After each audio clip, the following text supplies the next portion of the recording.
Hello, all you spacers out there, and welcome to Safe Space. This is a tabletop role-playing show of survival, science fiction, and horror, where we play the Mothership game system by Tuesday Night Games, which is wonderful. We're playing the first edition of it, and it's a brilliant game for you to play cinematic storytelling, sci-fi tales, and torment your players, and have some cool horror vibes in your game nights. So we highly recommend you check them out. But who are we to tell you what to do? Well, I am Vince Hunt, and I am the GM slash warden slash storyteller for the evening. And I'm joined, as always, by four wonderful players. Jim Bampfield, Lizzie Boyle, Gavin Mitchell, and PJ Montgomery. Say hello, gang. Hello, gang. Hello, gang. Yeah, you're a gang. Lizzie, you seem so happy about being in a gang.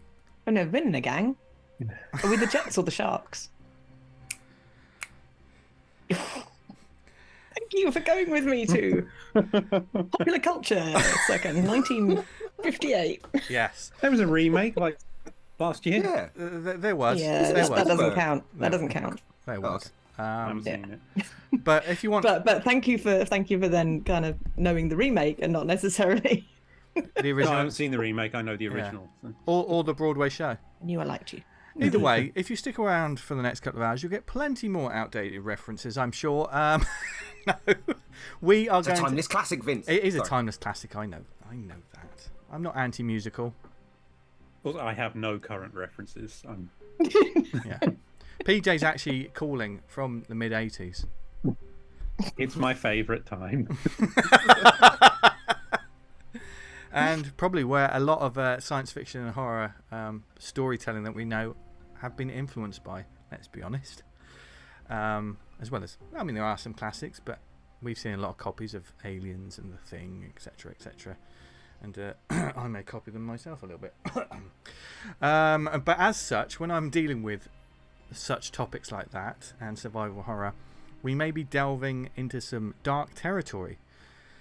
So there may be depictions of violence, gore, horror, psychological trauma, terror, nightmarish visions. There may be possible adult themes such as drug use, etc. If that's not your bag when it comes to actual plays and game storytelling, thank you. Feel free to pull the ripcord. But I think it's going to get a little bit crazy tonight.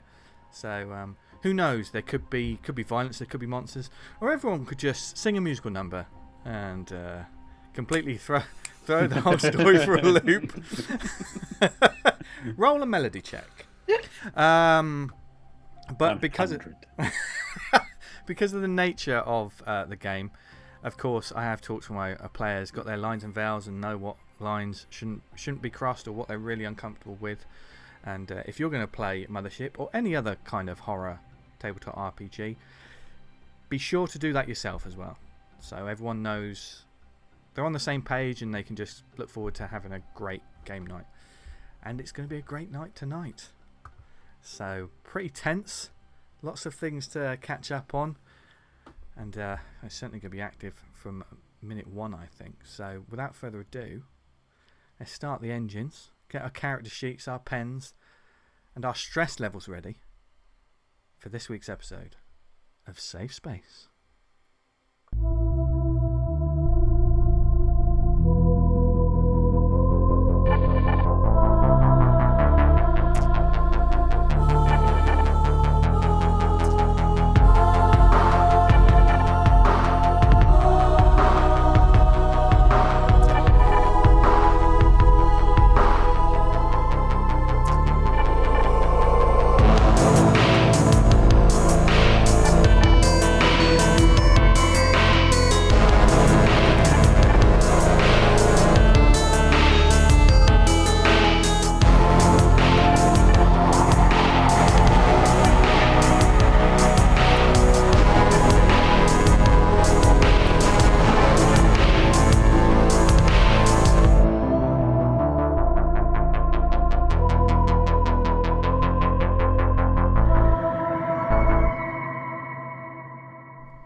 Okay, last time on Cassius Prime, things got complicated for our crew. With time against them, the crew of the O'Brien, along with ex-Marine Rico, looked over the plans of the mining colony's rig installation. They planned to critically sabotage the drill itself, and in doing so, cause a colony-wide evacuation that would both save the population of innocent people on Cassius Prime, presumably innocent, they can't all be supremely nice, I'm sure, but also it would destroy the growing evil that soon would unleash havoc when it got out. Whatever they did, the time for planning was over. They suited up in the gear of dead miners who they had crossed paths with before, and made their way to the rig under the pretense of workers merely starting their shift. Disturbingly, along the way, they also noticed more explosive mining charges elsewhere on the station, further heightening their already high stress levels. The plan seemed simple enough, but what plan is ever truly that simple?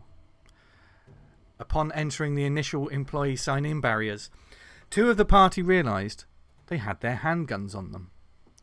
Blaze stashed his away in the employee's bathroom, whereas Wendy, who also hid away in the toilet cubicle just next to Blaze, attempted to disassemble her pistol and hide it amongst the mining gear she was wearing. She thought she was successful, but was accosted by one of the Explore admin and security staff shortly after passing through the scanners. As things got even more heated and complicated, Blaze punched a ZAM to cause a distraction, and maybe even loosened a tooth. The violence caused all three to be dragged into the security office, where Blaze turned his attention to the admin security guard himself, one Jay Borneo, knocking him out cold. They stored him safely away, and then made their way into the facility proper, where the plan could fully begin. ZAM and Wendy headed down to the processing deck of the mining rig and wasted where the vast industrial machines that powered the drill were housed, and lots of intense industrial equipment was around. Wendy recognised none of it, but ZAM maybe was more at home. But there was also seemingly androids moving around that level.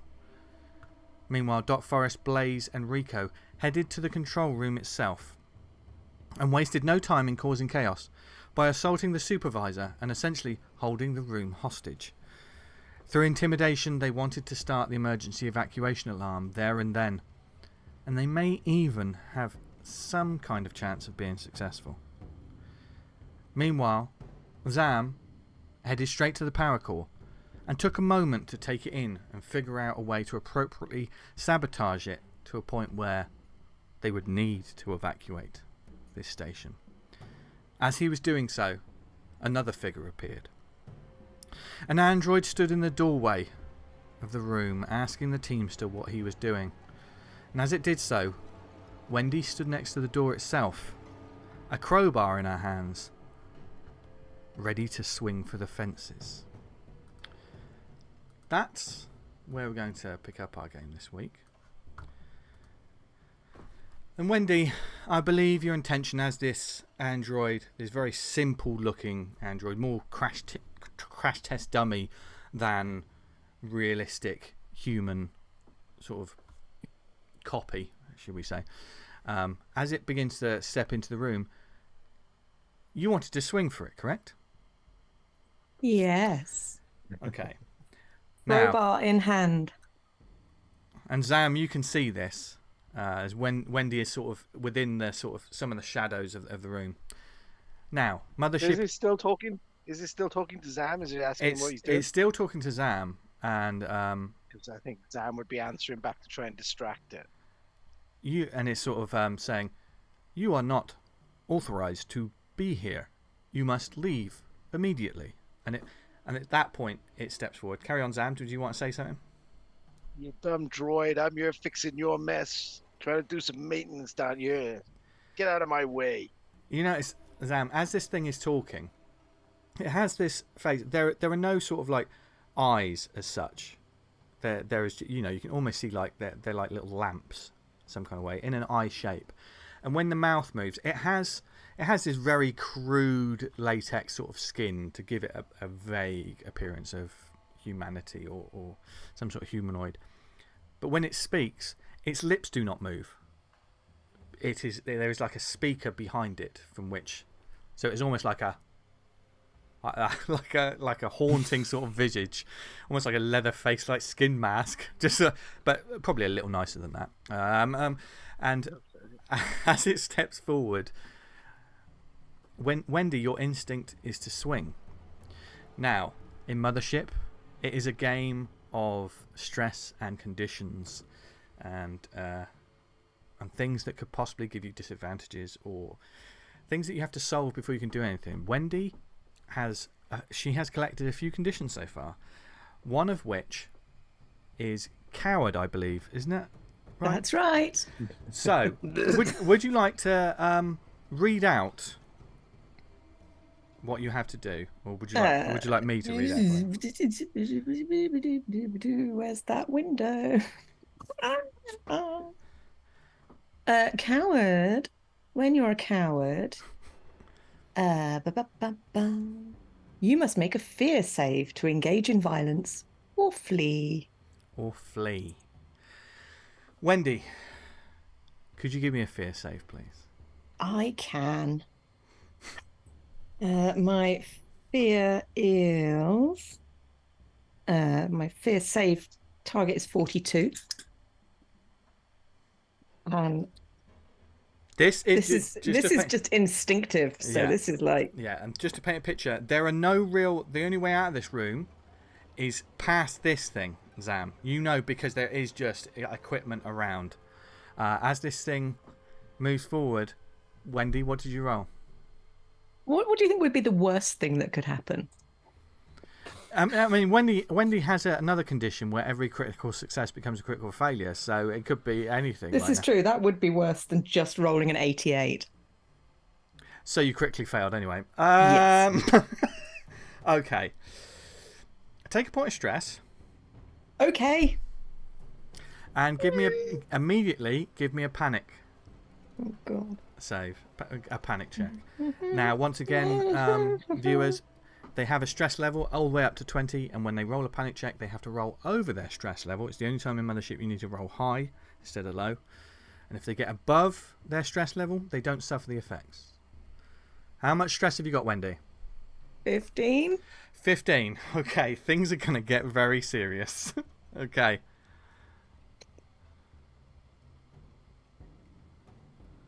This might be good. It's a 1. Is a 1 good? A 1? In some bizarre way? Is very good. You have laser focus. Could you roll me 2d10, please, I'm Wendy? not sure I want to. Well, laser focus as you're running away. 8. 8. For the next 8 minutes, you have advantage on all of your rolls for the next 8 minutes. Come on!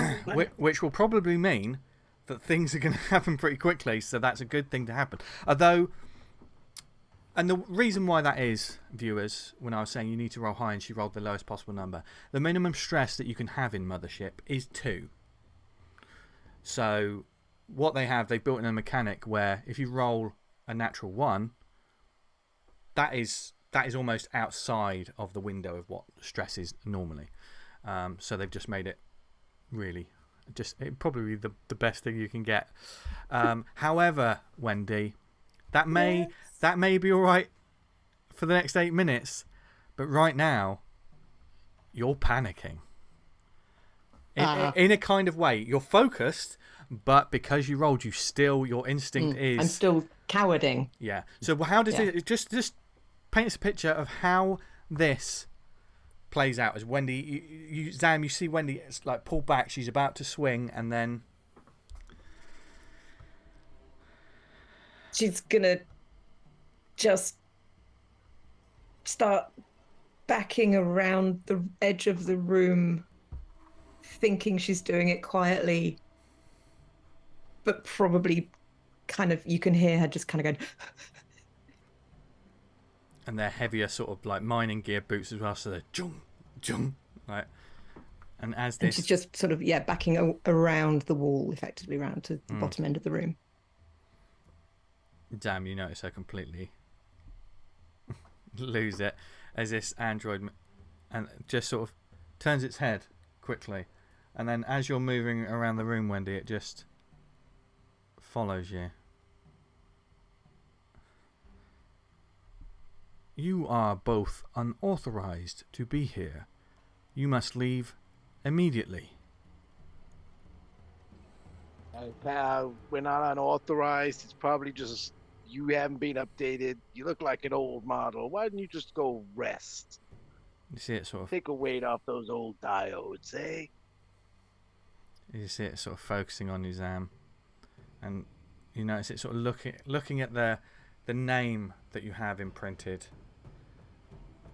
on your mining sort of overalls. What was the name on your overalls, Zam?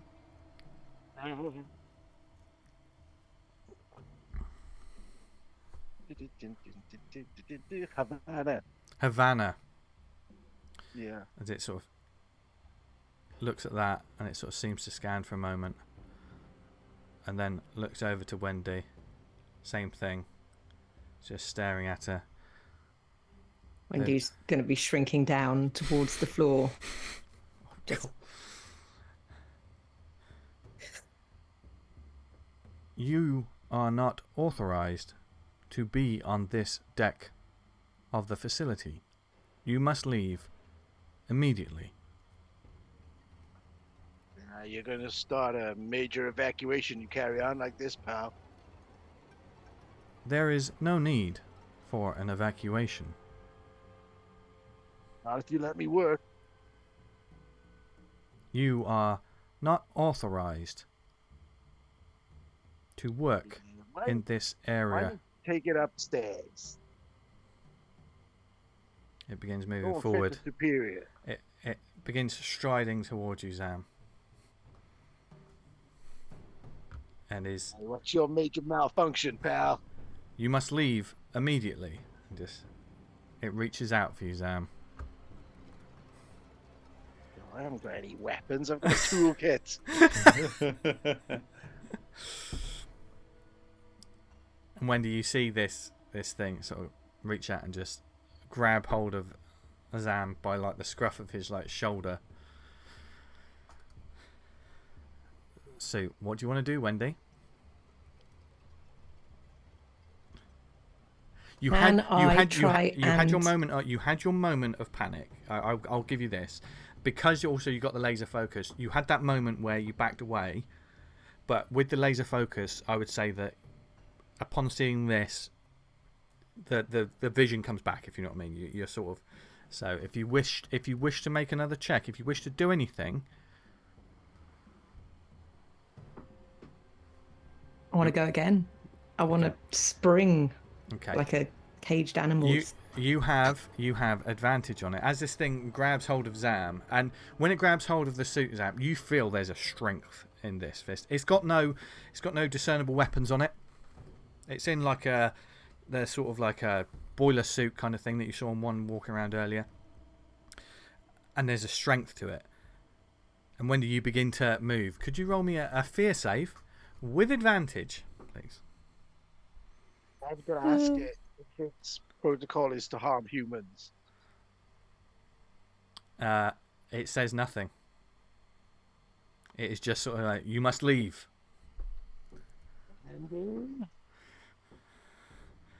Wendy? Would my athletics help? With a fear save? I don't think so. No. That was 2 fails, but not critical. Oh no. Okay.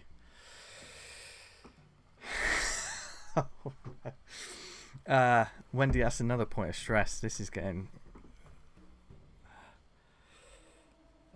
but no panic. You don't panic this time, but you go to move and there's just something that just... You're sort of frozen in fear. I'm going to have to try and jam a screwdriver in its head. Seeing Wendy pause like this... Yeah. Okay. Zam, Make a combat check, please. Combat, yeah. Can I add anything to it? I don't think you'll be able to. You don't necessarily have like hand to hand. Jury rigging? No, this is just straight up.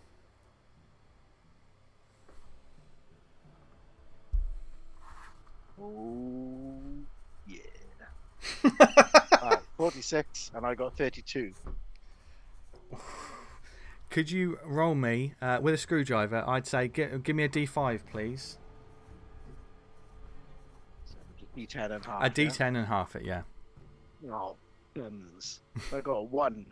That'll still be 1 point Yeah. of damage. And you see, Wow.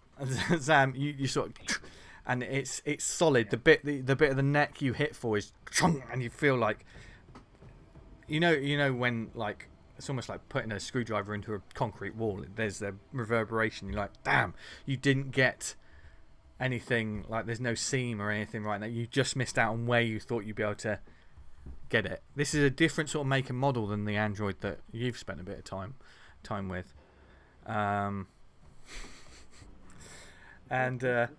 as just while they're there, back up in the control room, things are very tense. Rico currently has an axe to the neck. The supervisor is on the floor. Just to paint a picture. Oh, you tied him up, didn't you? Yeah. He was cuffed, wasn't he? He was supervisor. Yeah, he was cuffed. Did you pick him up though? I can't remember. Did you pick him up? Did you put him anywhere, or did you just cuff him? I think I just cuffed him. Cuffed him. Yeah. Did we move him? I think he's just cuffed on the floor. He's just prone, isn't he? Because an axe to his throat. Because the other member of the staff that is here has pulled out his sort of security sort of key for activating the evacuation sequence.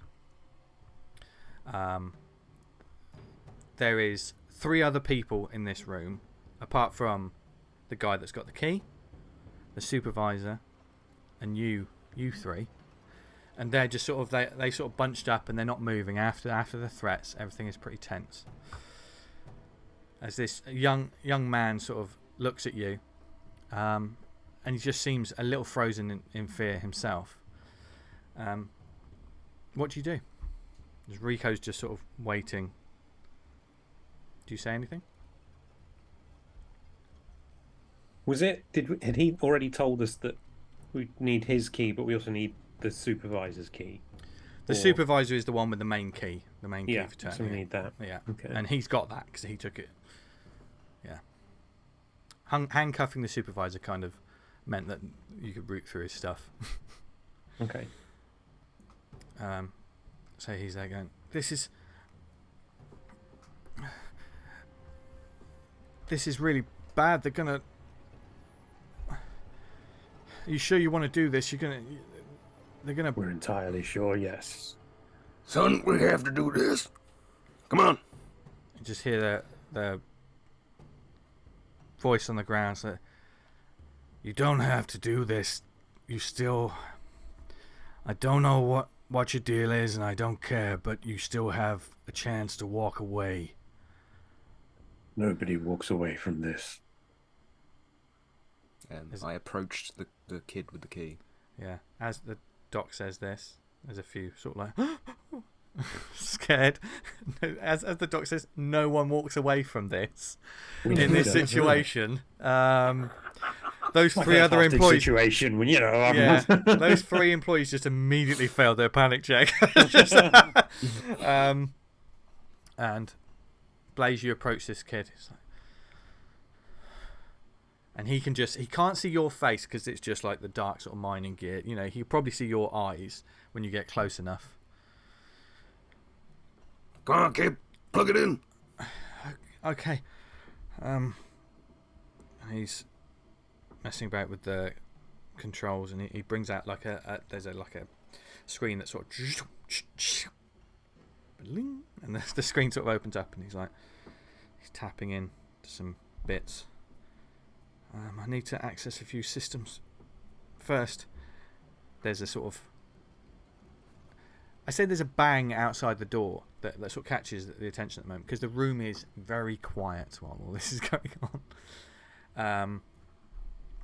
Apart from the occasional crackle you hear from some radio comms that you see like on screens, there is radio chatter between mining groups that are currently down in the tunnels.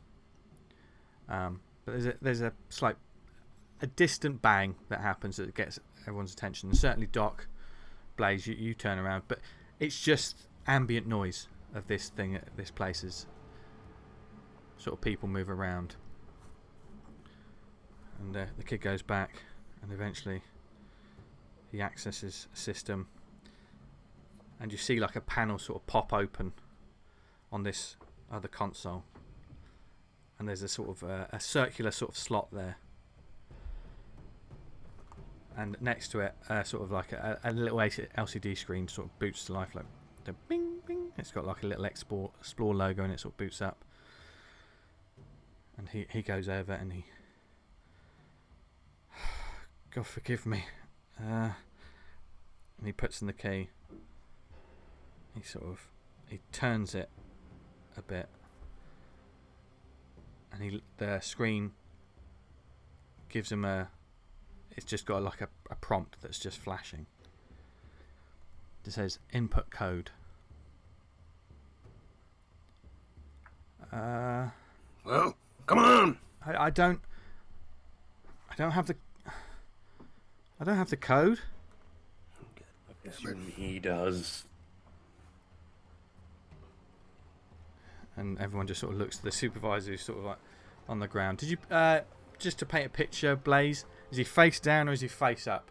How did you cuff him? Front or back or? Ooh. I'd imagine just cuffed with his hands in front of him. So he sort of sat on the floor like he's in sort of school assembly. Yeah, and he's got like his sort of back to goes back to the table.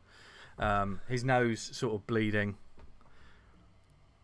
and the axe not necessarily to his head now, but Rico's still there with the axe in her hand. Or did she give it? I don't think she gave it to you, did she? No. No. I think Rico's got it. Yeah. Yeah, I don't think any of us dared to try and take it off him. And he just looks up to you guys and is like, "There's no way I'm giving you this goddamn I turn code." to Rico, take a finger. There are some screams. Blaze, Yes. how do you feel about this?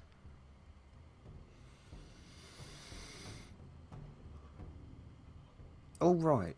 Okay. Okay.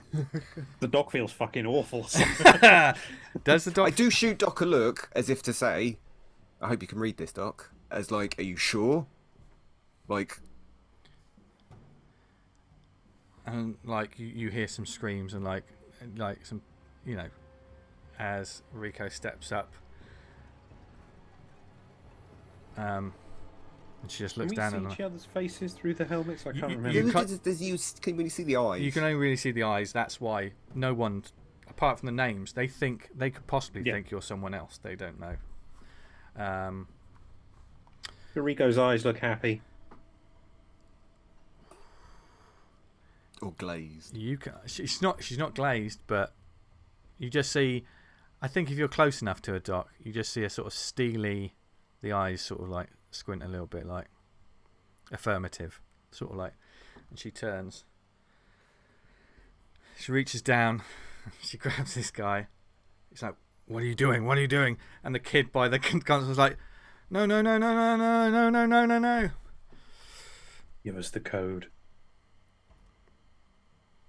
This isn't a fucking game." You're damn right it's not a game. I don't know what you people's problem is, but there's no issue with this facility. And to falsely set off an evacuation sequence, you can't just do that. We don't have time for this. Carry on. Bang!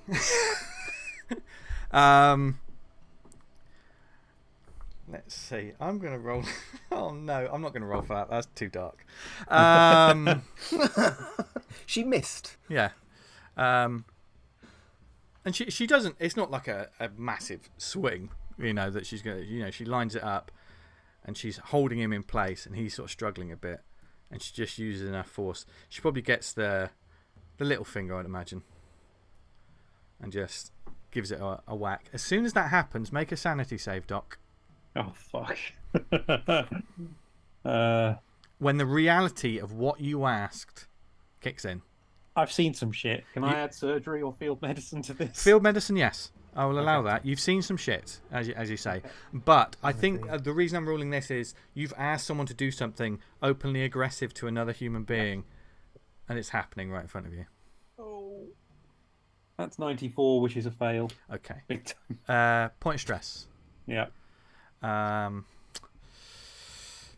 not going to get you to roll a panic check at the moment. Thank you. Mainly because you asked them to do it. If it was happening just out of the blue, that would probably shock you, but there's a certain element to this. Screams. The man screams out and... Oh, can I grab his and cup his... Yeah. Can I stifle him? Yeah, you can stifle him. And he's shaking and shuddering. And the code. And Rico just sort of wipes the axe. This is fucking... I didn't think... and she looks at the man as he's sort of like... As tears are welling up in his eyes. But like... I listen to the man because next one along is your ring finger.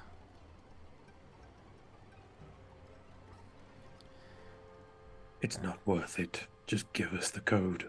Just give him the fucking code! We're saving everyone on this base. Come on. Okay. Someone, Blaze or Doc, could you give me a social check? I'm going to work this like a sort of... But you have advantage because of... I can't give you double advantage. But what I will say, because of the nature of the situation, I'm going to roll a D100. Okay. And this is going to add to the score that you've got to get below. Okay? Can we confer who has what's your social score? Mine's 32. Mine's 30, so you better roll it. Okay. You wouldn't necessarily get anything else, but you can add another 30 to it. Ooh, Lord. And you have advantage, isn't it? Yeah. And you have advantage. Sorry, do I have to roll below it? You have to roll below it. So you had 30... Well, I've got a 28. Oh. You can... 28's good. But if it's advantage, let's go for gold. Yeah, go for the critical. No, that was fine, the first one. Not a crit failure or anything, but just... Ugh. There is a moment, and then the man sort of nods his head, and Rico just looks to you and Blaze says, like, help him up, and just you both yank him over and push him over to where this code is, to where this sort of panel is, and he's still like... One of his hands is bleeding heavily, clearly. Duck. And the other one just shakily sort of... I mean, these aren't military people. These are... Yeah. Yeah. So he begins to put... He sort of taps in. Doot, doot, doot. You know, it's one of those nice chunky keyboards that make that real satisfying noise when you tap the keys. And even when it does this, there are several pop-ups. Are you sure? You know, when it's like one of those, are you sure you want to delete these files? Little are you clippy really sure? Yeah. Oh, well, certainly there's a little sort of a funny little... Can I help you with this activation? Yeah, there's a little explore sort of like... It looks like a sort of sat-nav little circle, but with a face. like, are you sure you want to do this? And he's sort of tapping away and he keeps clicking yes. And then...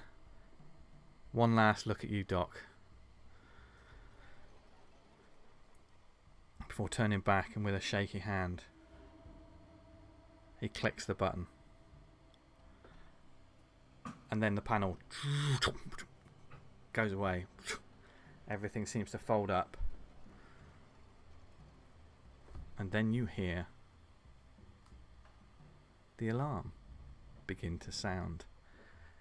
Now, meanwhile,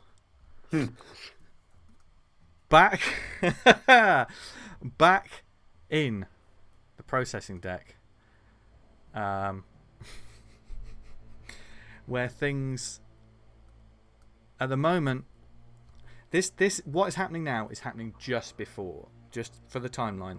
You can't hear an alarm right now, so this scene is happening just before what's about to happen, just to give some context. But also so the players are aware, right now it's a fire alarm without any fire. So there's only so far that could possibly go. And Zam, you would know that anyway. When you were doing the planning, it was like, okay, if this is going to be serious, if they're really going to do this, there's going to have to be a reason to do this. So that's the situation that you're in. As Zam, you didn't get your screwdriver stuck in it, but as this thing is sort of struggling with you a little bit, we're going to roll in. We're going to move into a little quick initiative as the struggle begins. Could you both give me? This is not stress based. Yeah. This is not stress based, but could you both give me fear saves, please?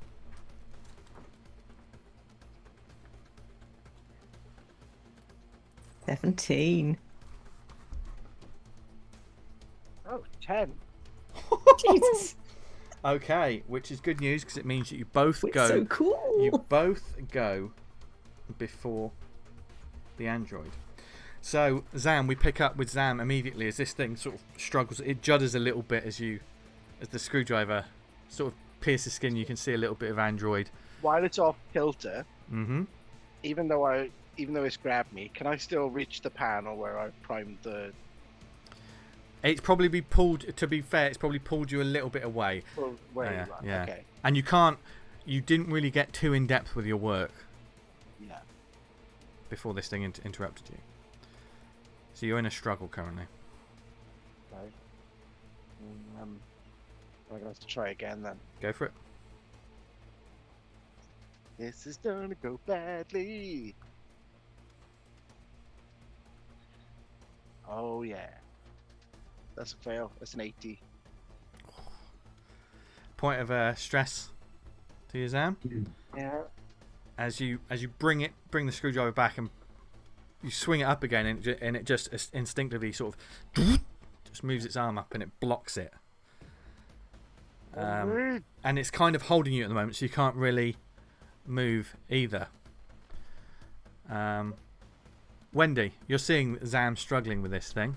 What do you do? So Wendy is gonna stand up, put her hands up, and go, "Hey, you're right. I shouldn't be here. I'll come with you." And I'm gonna walk towards the android, kind of like, yeah, to try and get it to take me away. Okay. Do you do anything else with your turn, Wendy? When you get close, If I could sneakily, as I was about to stand up, if I could just leave my gun on the floor. You're going to leave the gun on the floor? That's fine. It stand up doesn't seem to notice that. So with this movement, you close the Come gap. right as close as I can to get into it so it really knows that I am absolutely giving myself up. I'm surrendering. Okay.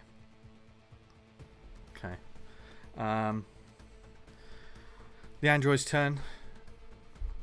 It just sort of looks at you, Wendy, and you get a close-up look of that sort of weird visage now.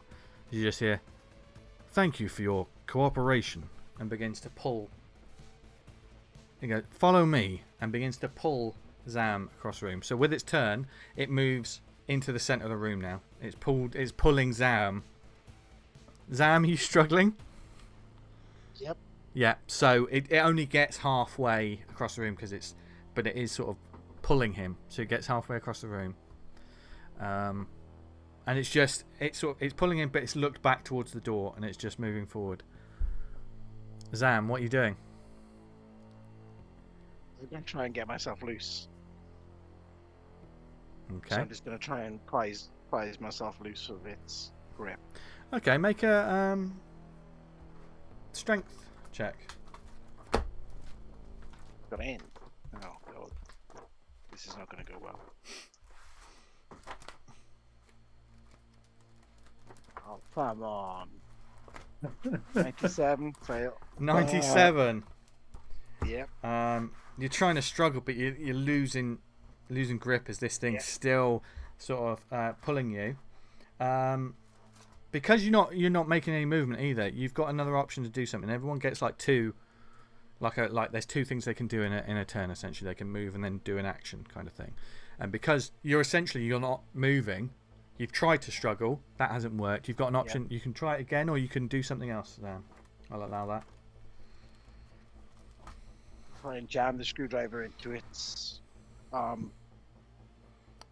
Where it's got hold of you? Are you aiming for the? So where it's kind of grabbed me, I'll just try and go like here, just to like. Yeah. Yes, it will be combat. Do you have anything you can add to it? Yeah, well, no. All I've got is industrial equipment, jury rigging, or mechanical repair.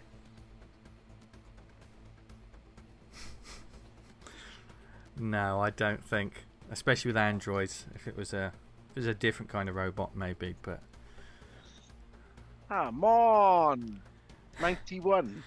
Because you need new dice.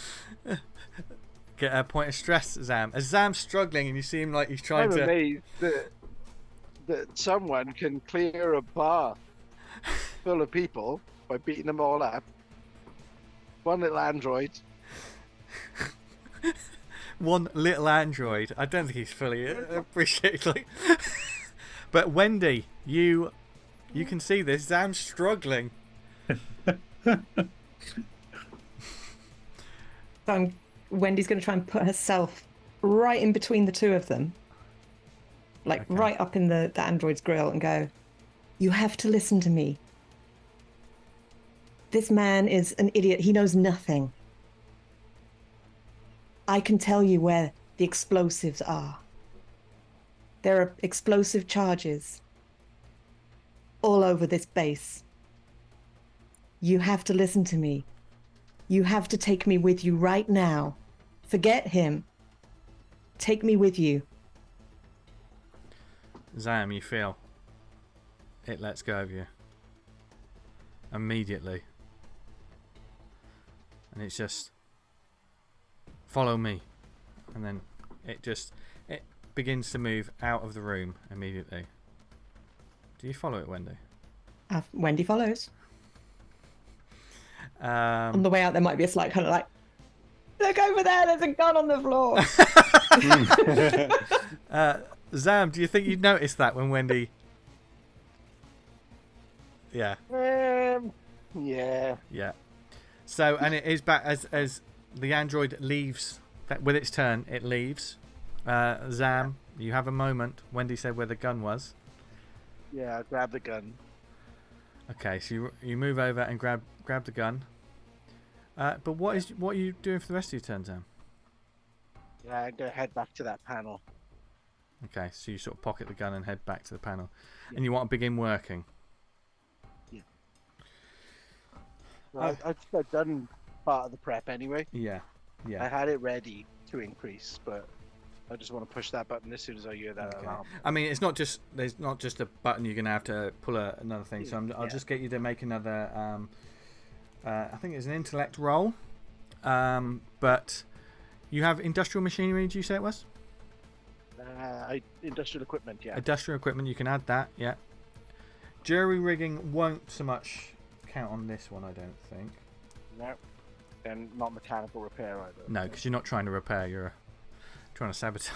So, intellect, yeah. Yeah. Oh, you. 36. 36. That's a success. 60. Yep. Yeah. And you notice, like, on certain panels and gauges, it's not all computer screens here, but there's a mix of the two, and you've essentially started what will essentially be an overload of the power core of this huge industrial equipment. It's not something that's going to go. It's not going to go. It's not like a boiling kettle. It's not going to be 5 minutes, but you know what is happening is going to be bad. So now's the time to go. Well, the first thing I need to do is there. Would he know of any way to make sure that no one can stop it? So disable that panel so that no one can stop it. The one thing he knows, and is there would be a failsafe. Yeah. These sort of systems, and they're up in the control room, in the command room. So in that case, then I'll one of up to the control room and just say, yeah. And just as you're about to do that, like the lights sort of like, and the whole thing, the whole level is bathed in red, sort of flashing lights, and like meh, meh, meh, like an alarm starts going. So you know immediately something's kicking off upstairs. Yeah. But we'll do Wendy's turn first as you're following this figure, and as soon as that happens, Wendy, they're sort of striding forward, and they're heading sort of where you have the map. They're kind of heading back more towards the sort of the elevators and stuff. But when this alarm goes, when everything sort of shuts down, the alarm goes off, the android stops, and as you sort of pass by, you see other androids in the other corridors, and they all sort of stop. They stop for a moment, sort of looking around, wondering what's going on. You have a moment to act, Wendy. What do you do? What would you like to do? What's your intention? I'm going to make it as loudly as I can in front of all these androids, say, "That's it. It's starting. You need to get out of here. You need to get these people out of here. Right now. That's an order from a Marine." Okay. I was going to, give my name, rank, and serial number, and I realised I don't know what Wendy's surname is. Is Wendy... Yeah, Wendy. Wendy Top Secret. What are the chances? And there is a moment, Wendy, when you see these... You've said that out loud, and the androids are just waiting at the moment. They seem to be... Before they're not rushing, but you see them start turning and heading once more. There's a couple that move to like where the storage is, and they open that sort of door. They're sort of... It's almost like programming has been activated. Mm-hmm. You don't know if what you said or if this is just something that happens, but they go into a clockwork like, and the one that you're with continues his sort of beeline towards the elevators. So he's still going where we were going. He's not changed his direction, but all the others have gone off to do their stuff. Cool. Yeah. Okay. But he's not following my dude. Yeah, he's not conversing with you. He is heading back to that sort of crew elevator that you came in on. Back to ZAM. You can now message across. So now you can... What do you message? So I'm just going to radio up and... I've started it. Make sure the fail-safes don't kick in. And above... Everyone else hears that. Wendy, you hear that as well. And certainly as the alarms go on upstairs, everyone's like, "Oh God!" And they're looking at some of their, some of them are looking over to the screens, and you can see there's power core monitoring stations and stuff, which are seeing they're starting to. Something's happening. You can't quite see from where you are, but something's happening to the systems of this mining rig. But meanwhile, ZAM, you said your message. Yeah. What are you doing? Are you moving? Are you... Wow.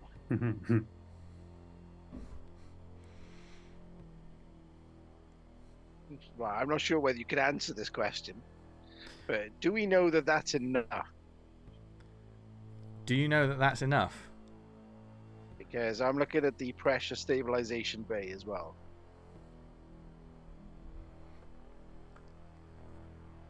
It's up to Zam. What would Zam think? Does he want to underline it? Zam wants to be sure. Okay. He's going to be a hero.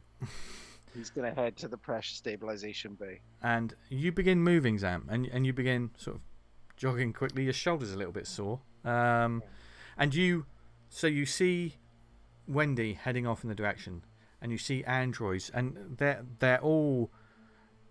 just seemingly popping out of nowhere.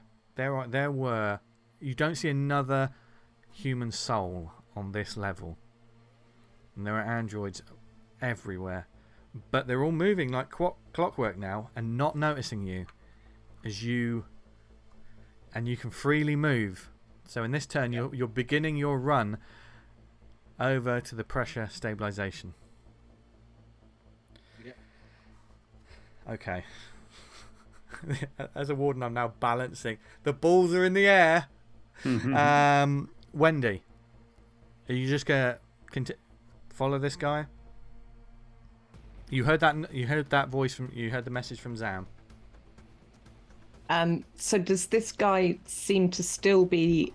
He's ahead of you, leading Wendy, or going to do his evacuation drill. He hasn't turned back to see you since you noticed it, and everything else kicked off. He hasn't turned around to look at you, and he's moving forward. So you've been moving probably a couple of meters behind him, and he hasn't turned. And we're around. going towards the crew elevator. Yeah. On the. Yeah. West side of the map, sort of thing. Yeah. I'll just slow down.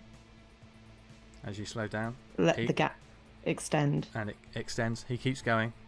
Something else is in motion now. Okay. Then I will look back and around to where I think Zam would go next. Where do you think he would go next? The other place we talked about, the pressure thingy bob, what's it? Okay. The pressure thingy bob, what's it? Yes. Yes. That's the Science. Yes, I work in maintenance. I'm very scared of everything. Yeah. We know how these things work. Can I hit it with a hammer? And my plan. And once again, Wendy, with your movement, you don't quite get that. I would say on the next turn, you're probably going to get there round about the same time. Wendy's having to go a short route, but is it fair to say she may run a bit faster than ZAM BRAZEL? Short, podgy ZAM BRAZEL, yeah. Yeah, but once again, Wendy, you notice that his way. these androids are moving around, doing their own thing, and you see them. Some of them are coming out of doors with packs of sort of emergency aid sort of gear. There seems to be, you can't see what's in them, but they're prepping. Do you know what I mean? Something's happening. And top of the round, back in the command room, because that's where you guys are going to be. Top of the round now. I've just the alarms are going off, like power core sort of issue. It's all the emergencies going off, and someone sort of looks over to you. It's like, we have to stop this. Something is happening. Everybody get out.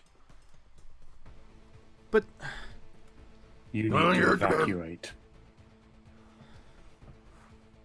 And Rico just taps the axe. Is the finger still on the table? Yeah. Is there a mug or a cup or some sort of? Oh yeah, there'll be a tin like coffee, okay, so coffee cup or something like that. I grab the finger and the cup. I thought I was going to get a souvenir coffee cup. Oh. With a finger in it. Yeah. I'll tell you what, the merch for this show is off the chain. Well, she loves a finger mug. No, I hand it back to. Sorry, that sounded a bit more worse than I wanted it to. Really did sound bad. Yeah. No. Just broke Vince. Cut that, Vince. Cut that. I hand it back to. You hear Wendy on the comms going, "No, get me stationery." You hand it back to the. We've got you a rubber. What do you want? Yeah. At least a decent Pencil. fridge magnet. I know. I hand it back to the foreman with his one good hand. You hand back the man's finger. Yeah, so he can get it put back on. Well, that's very kind of you, but there's also something grim about. Oh yeah, it's not. Yeah, probably right. But it's like You You just. didn't mention that fuck guy's off. a doctor. Yeah. He's just mumbling things about fuck you and like, but he's making sure that the rest of the staff are all sort of getting out, and they're sort of leaving. Well, they're beginning to leave. And Rico just looks at the rest of you. So, do we move now, or do we make sure that no one's going to come in here? they're gonna come back, and with security, no doubt. And we wait. You want to fight, do you, Doc? No. But a system like this, they're bound to have ways to override it. We need to make sure that doesn't happen. What if we break the systems so they can't? Break these monitors, smash these keyboards. Rico looks Worth at a you. shot. She immediately just starts smashing things with the axe. Blaze, you can look around for. Can I? Oh, I was going to punch him on her. Oh, That yeah. was And sweet. these are heavy-duty gloves you've got on as well, so that you can smash things or pick up a chair and you just start absolutely wrecking it. We hold count. Yeah. Back downstairs. I just watch. Yeah. Just watching like two people, maybe. I don't know. Maybe it's stress relief. I Is it a doubt fire it. Extinguisher? It's Can we set off the fire extinguisher? Oh yeah, you can grab a fire extinguisher and like you start spraying it a bit before thinking fuck this and start using it as a blunt instrument. It's for Marine Stress Party. Yeah. Yay! Marine Stress Party is a brilliant name for a band. Down on the processing deck, Wendy, Zam, you meet at the doorway of the precious. You're not an idiot.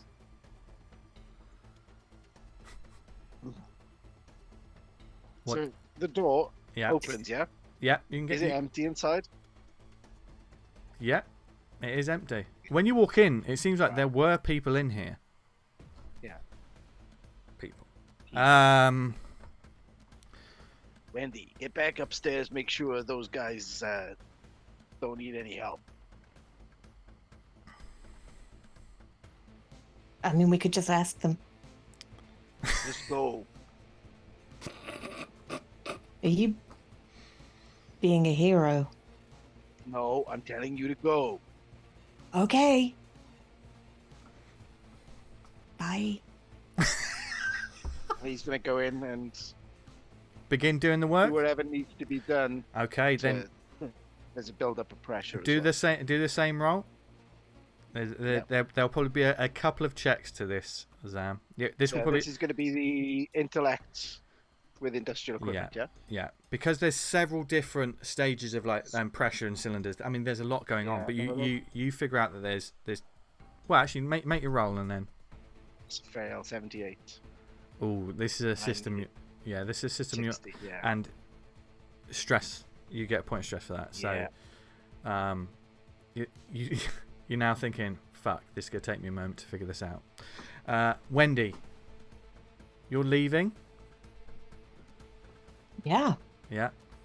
There are the crew elevators. Next to the crew elevators, there is, of course, there is a sort of a fire exit, for want of a better term, with ladders going up. You could possibly take that. I believe I'm not afraid of ladders. You're not afraid of ladders, and I don't think you're I don't think you're afraid of heights. But No, I'm good with heights. Good with ladders. yeah, How? I'm assuming that there's going to be some sort of protocol about the elevators anyway. Yeah, I'm going to start. You notice androids getting into the elevators, but Oh, bastards. yeah, Is it? I mean, are they going up? you don't know. You just see I'll, that I'll climb. climb. I'll climb. I'm just going to go up one level. Yeah. So you're heading up to the sort of the maintenance deck. Yeah. Oh, yeah, where we hit things with hammers. Where all the androids are, isn't it? That's where the Android storage bay is. Yes. I'm just gonna have a little look out when I get there and just see if there are people. Okay. So it'll probably evacuating. I mean, it's a bit of a climb, so that would be your turn to sort of go up and then. Yeah. And certainly as you're getting there as well, you see some people getting out and climbing up. And as you sort of step in to the floor in itself, the lights are going, people are moving quickly. No androids that you can see here, but people are packing up things, and there's panic. There's a little bit of panic there. I mean, there's one guy that grumbles about, is it a fire drill? That's fucking ridiculous for a place this size. You know, that there's a couple of grumbles, but people are moving. People are, whatever that alarm is that's going off, you suss that doesn't normally go off, and that's alarmed a lot of people. So, and the androids do what they got to do. Back in the command center, things are being smashed up. Like, a lot of this equipment, they're not going to be able to log on, or there's a lot of things that are not workable as much anymore. What do you do? What do you do, guys? Has everything been trashed now? Is that mostly? I would say that they've been trashing sort of whatever major systems that they can see. The screens are just basically unreadable. Even if the keyboards aren't, you can't see what they're supposed to be working for. So like anything major, Rico and Blaze have been at it. So you have a moment, you can move if you want, or you can stay in this room. What would you like to do? we need to get to the exit? All right. How are the others doing? And I radio to them. We're heading to the exit. How are you doing? You can respond. It's working. People are evacuating. I'm on my way. Zam? Got a couple of bits to finish up, and I'll be with you. You better be. No heroic Zam. And as the rest of Rico, Doc, and Blaze, are you just going to try and head out, follow the crowd? How are you going to go about this? Can we poke our head out the door just to make sure there aren't security walking against the crowd towards us? There's no real perception check in Mothership because of the nature of it. And Blaze, we've established Blaze is on a swivel and looking for things anyway. There's a lot of movement here. A lot of people sort of immediately heading to emergency exits. You can't see anything right now. Security that you know of. It hasn't been too long since those people left. So you know that. Yeah. Alright, coast is clear, let's go. And when Rico looks at the axe and she just drops it with a clunk clunk clunk, you just hear the axe, which has got a nice stain of blood on it. She just drops it and follows you out as you begin, all in your deep mining gear, planetary mining gear. There's lots of like admin people. There's lots of confusion. Same again. There's people who are a bit panicked, don't know what's going on, but they want. It's like a fire alarm. Get out of the building. Just get out of the building as soon as possible. So they seem to be knowing in what direction they're going as well, so you can follow them. So as these three figures move out and follow the throng of people, that's where we're going to have our break. So join us back in. We're going to take a 5-minute break, rest, recuperate, de-stress ourselves a little bit, and join us in a minute to see what happens. Are we going to get off this rock? I think I can de-stress. I'm too worried about ZAM. Yeah. God damn it, that man's a I'm walking hero. about Zam all of a sudden, yeah. We love Zam, but what is going to happen to him? We'll find out in a minute. See ya.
and welcome back. Chaos, panic, red flashing lights, alarm bells literally sounding. And that's just what happens to me when I've got to plan one of these sessions. But right now,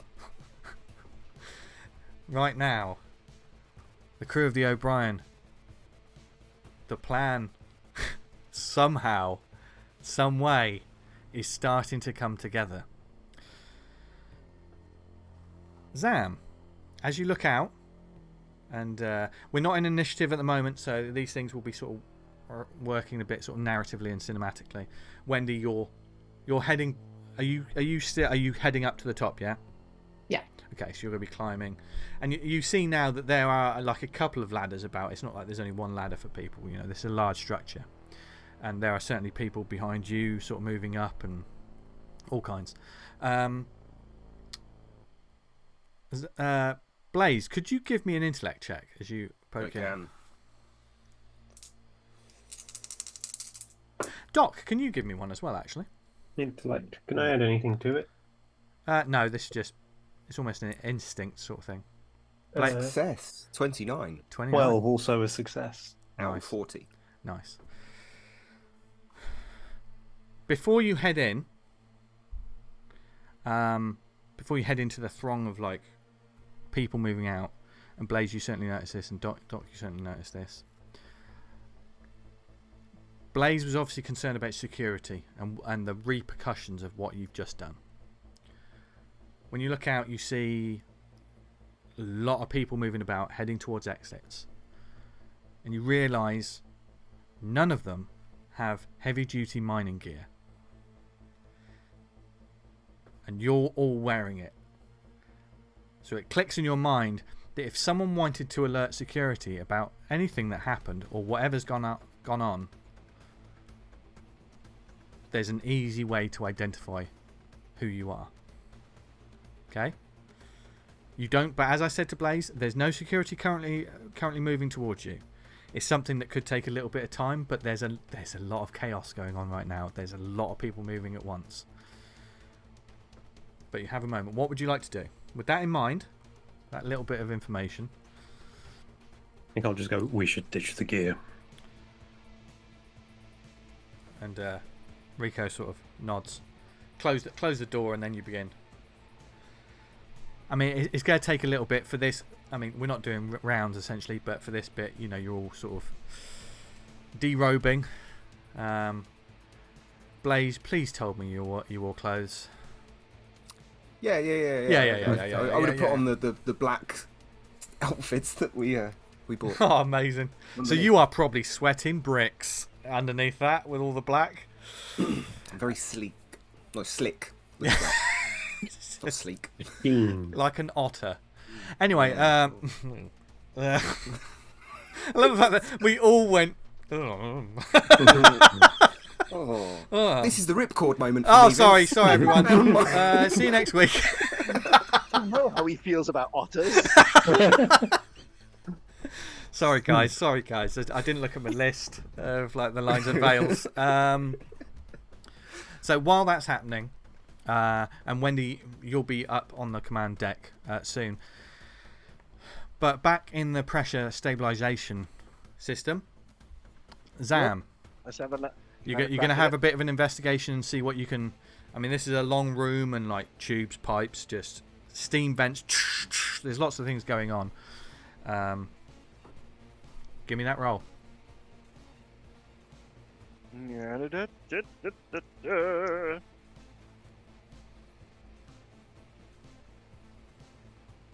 We savor this moment. Here in the pressure stabilization bay, where we're rolling for intellect. We need a 60. ZAM BRAZEL surveys the area. Looks, gauges, steam, the throng of machinery. And he gets a 33! Hey! What the fuck? A Oh, Come on. a critical success. The initial failure, as you step for, when you first walked in, it was an onslaught of like, I don't recognise this equipment. You take a moment to steel yourself, and you walk in, and you walk further in.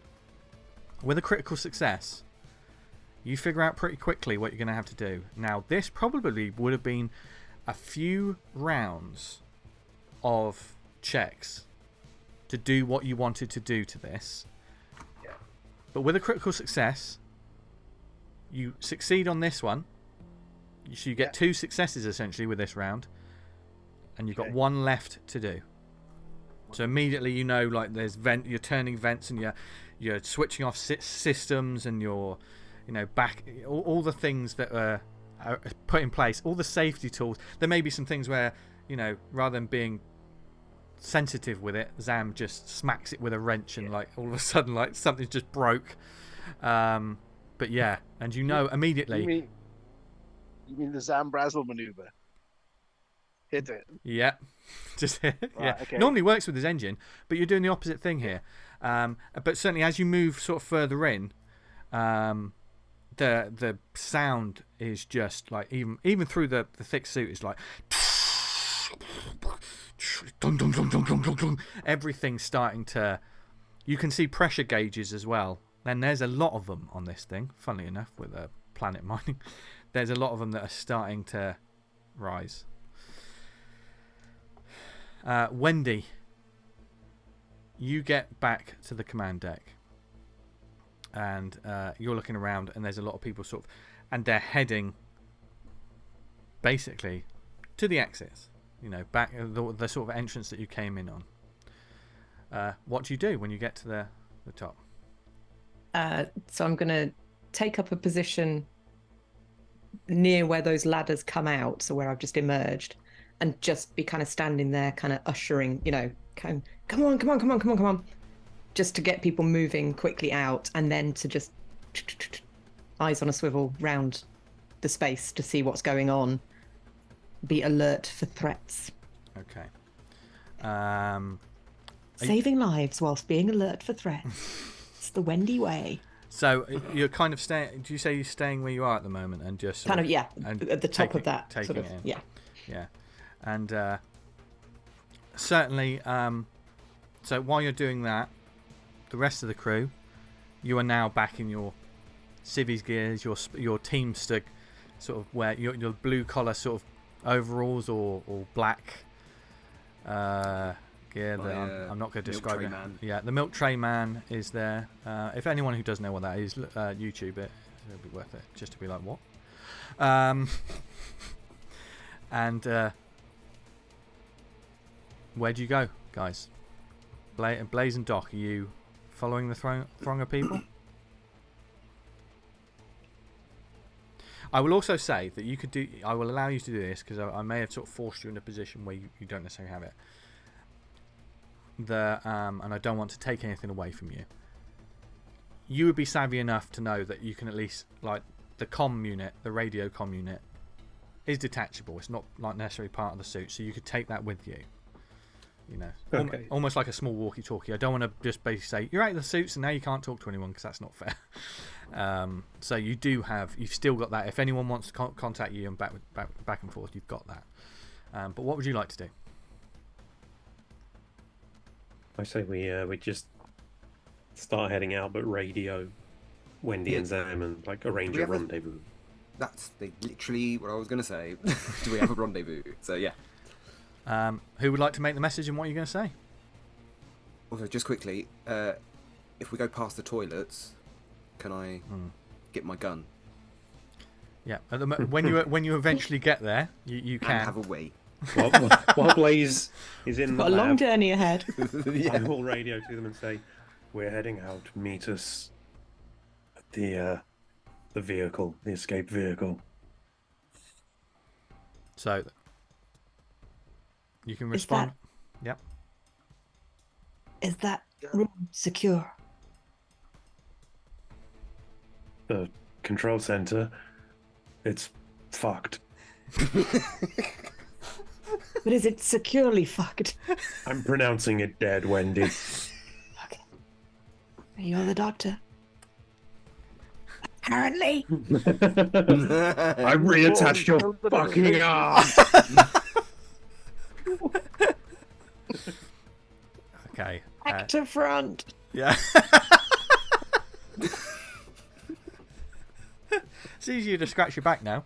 I don't know how that works. But yes. Stop yoga forever. Yeah. So, team command center move into this throng of people. It is an underground system at rush hour. Do you know what I mean? You're moving with a big throng of people. And as you get to the sort of crew sort of check-in bay where you initially sort of pass through, and you get to, and there's loads of people they're just moving. Sort of, you hear like a bing bing, like a certain sort of. You reach that sort of point where you knocked out someone and stored them in a locker. People aren't noticing anything. People are just heading in a direction, and you can hear like systems, like red lights going off near the scanner tunnel. But people are just on a mission. Wendy, when you get that message, are you basically going to try and catch up with them? Nope. Okay. Oh, I'm going to stay where I am. Okay. You're staying. Are you waiting for Zam, or are you? I am partly making sure people keep coming through. Yeah. Partly keeping an eye on that control room. And deep down, but don't tell him, a little bit waiting for Zam. Okay. And certainly, Wendy, eventually there are miners coming up. You do also notice some androids come out of like these elevators, and they begin sort of moving amongst people, and like you're not quite sure what they're doing, but there's some sort of system, evacuation system, and they're heading. They're not doing anything that really sort of alarms you that you need to worry about. But yes, and people are moving through, and they're hustling. These miners are hustling. Some look tired, but more and more of them start coming out. As the rest of you, as they're coming through, can Wendy be just sort of saying phrases like, "Yeah, pressure stabilization, totally screwed," and power core, it's overloaded, like starting rumors. Yeah, every so often We've all got to get off this fucking planet. They're not rumours, they're true. Rumors. Trumors. Trumors, yeah. Getting the crowd to do trumors. Yeah. And certainly, like you're dropping this bit of information in every so often, like strategically, as this happens. Zam, you got one more to do, but it's getting warm. You're starting to. It's getting warm here, even with your suit on. You can start to feel it, and like the visor's steaming up a little bit, but. Okay, let's do it.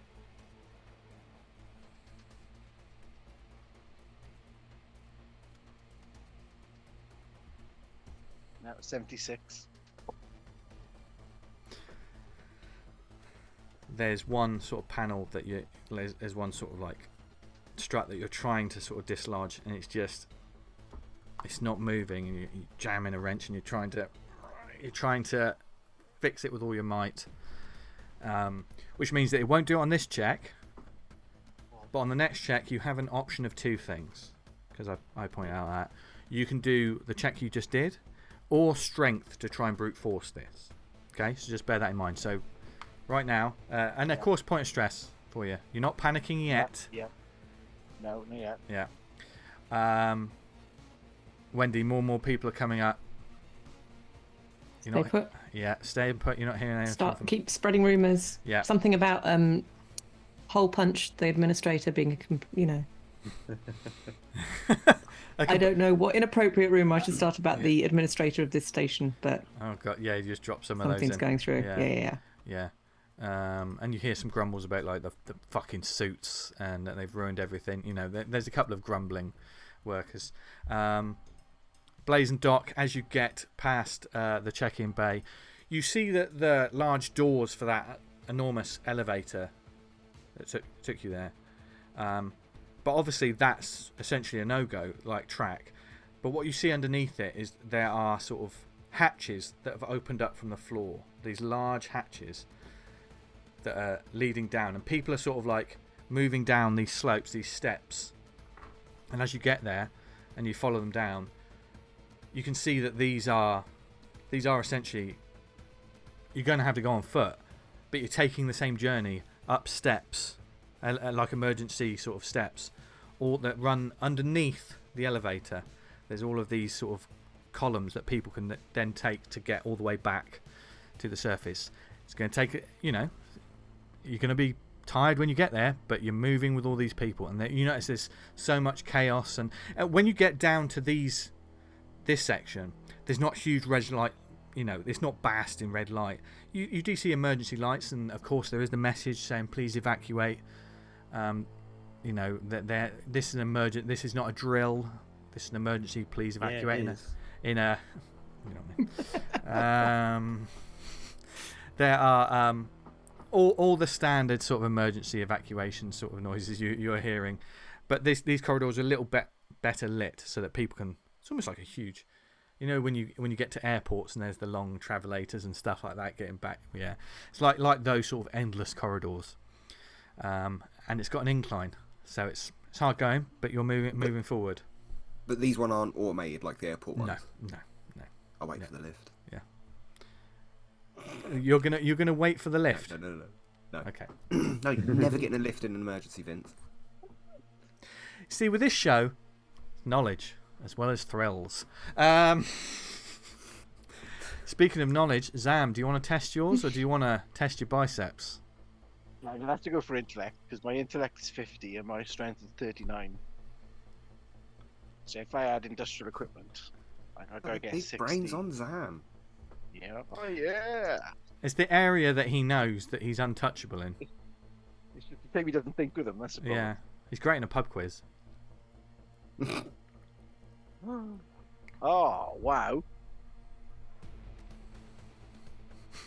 God, I rolled a 007.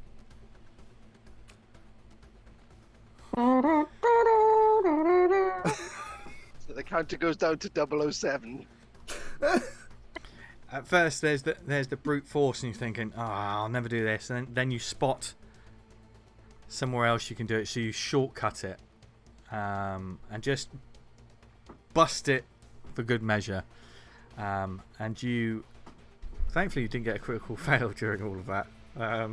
As now there's like, and like the levels are rising, and certainly a bit further up, you hear like a bang, like something just popped, and like bits of equipment are starting to. Bad things are going to start happening. Yeah. And now I'm just going to go over the radio comms. All right, guys, it's time to haul ass. Okay. Some of us already are, Sam. Second west staircase. Ladder. I'm going to take the lift. I'll meet you at the top. No, Sam, never the lift in an emergency.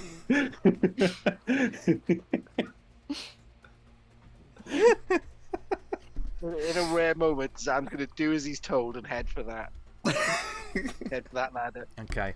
And certainly you get there, and this deck is. There's only a couple of androids sort of moving around, and they're sort of busybodying about. But you think nothing, and you head to that staircase, well, the ladder, and you look up, and it's a long way up. And you can still see some people sort of moving around, and certainly there's still a couple of miners still coming up as well below you. But you have time to join and start clambering, making the long climb all the way up. Have him pop his way up the ladder, yeah. Okay. So at the head of the pack is the Dock and Blaze. It's going to take a little while, but you can make it back eventually. What are you doing when you get back to essentially the monorail, the rail station? You know, where you got here. Are you going to wait? Oh yeah. Of course. I'm sorry, I forgot to say that, Zam. You can go in and get your gun. He's already got the gun. No, Zam. Blaze.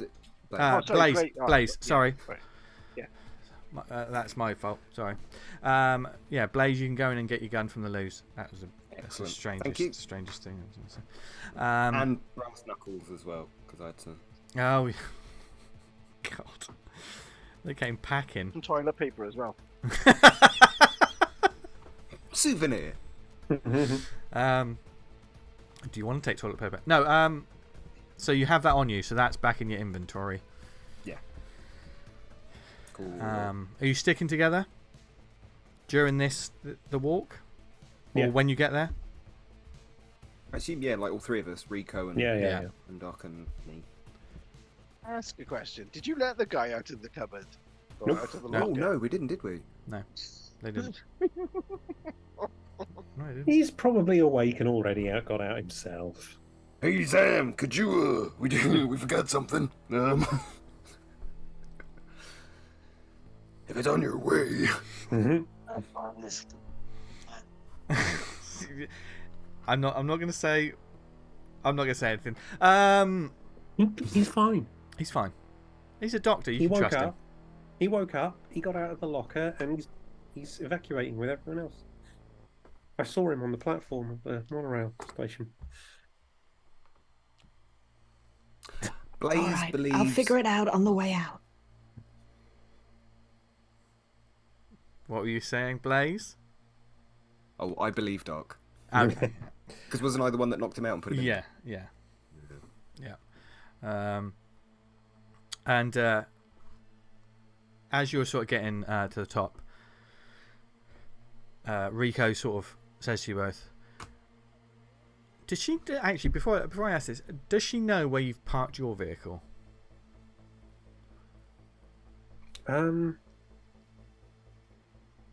No, I don't think No, she does. she's separate. No. Yeah. So she'll ask you, I gotta go grab my stuff. Where's your Rover parked? I will tell her.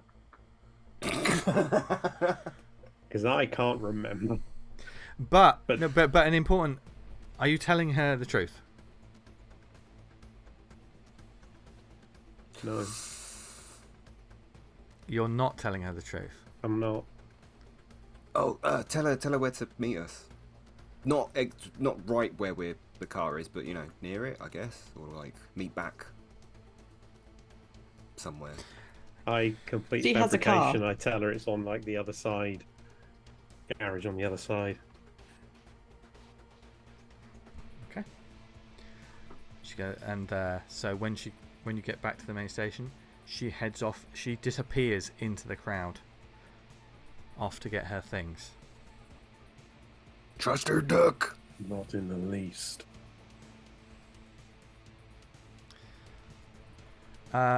Wendy.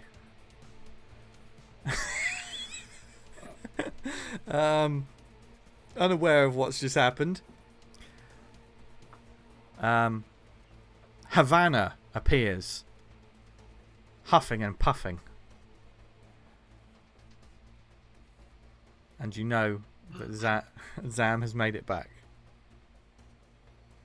Good to see you. How are you doing here? Come on, let's go. Hey, give me that gun. Oh yeah, sure. I don't want this damn thing. I know. Give me the gun. Okay, so you get the gun back, Put it away. Write it back down. and now You did good. Zam, how does that make you feel? She just wanted the gun. No, that she said you did good. He's not really listening. No. He's too Yeah. out of breath. Yeah, I think with Zam as well, there's a certain level of when he had a job to do, he lasered in on it. Once the job's done, now the returning feelings of we need to get out of here and we need to go now. Could you roll me an intellect check, please? Just probably with industrial equipment. Yeah.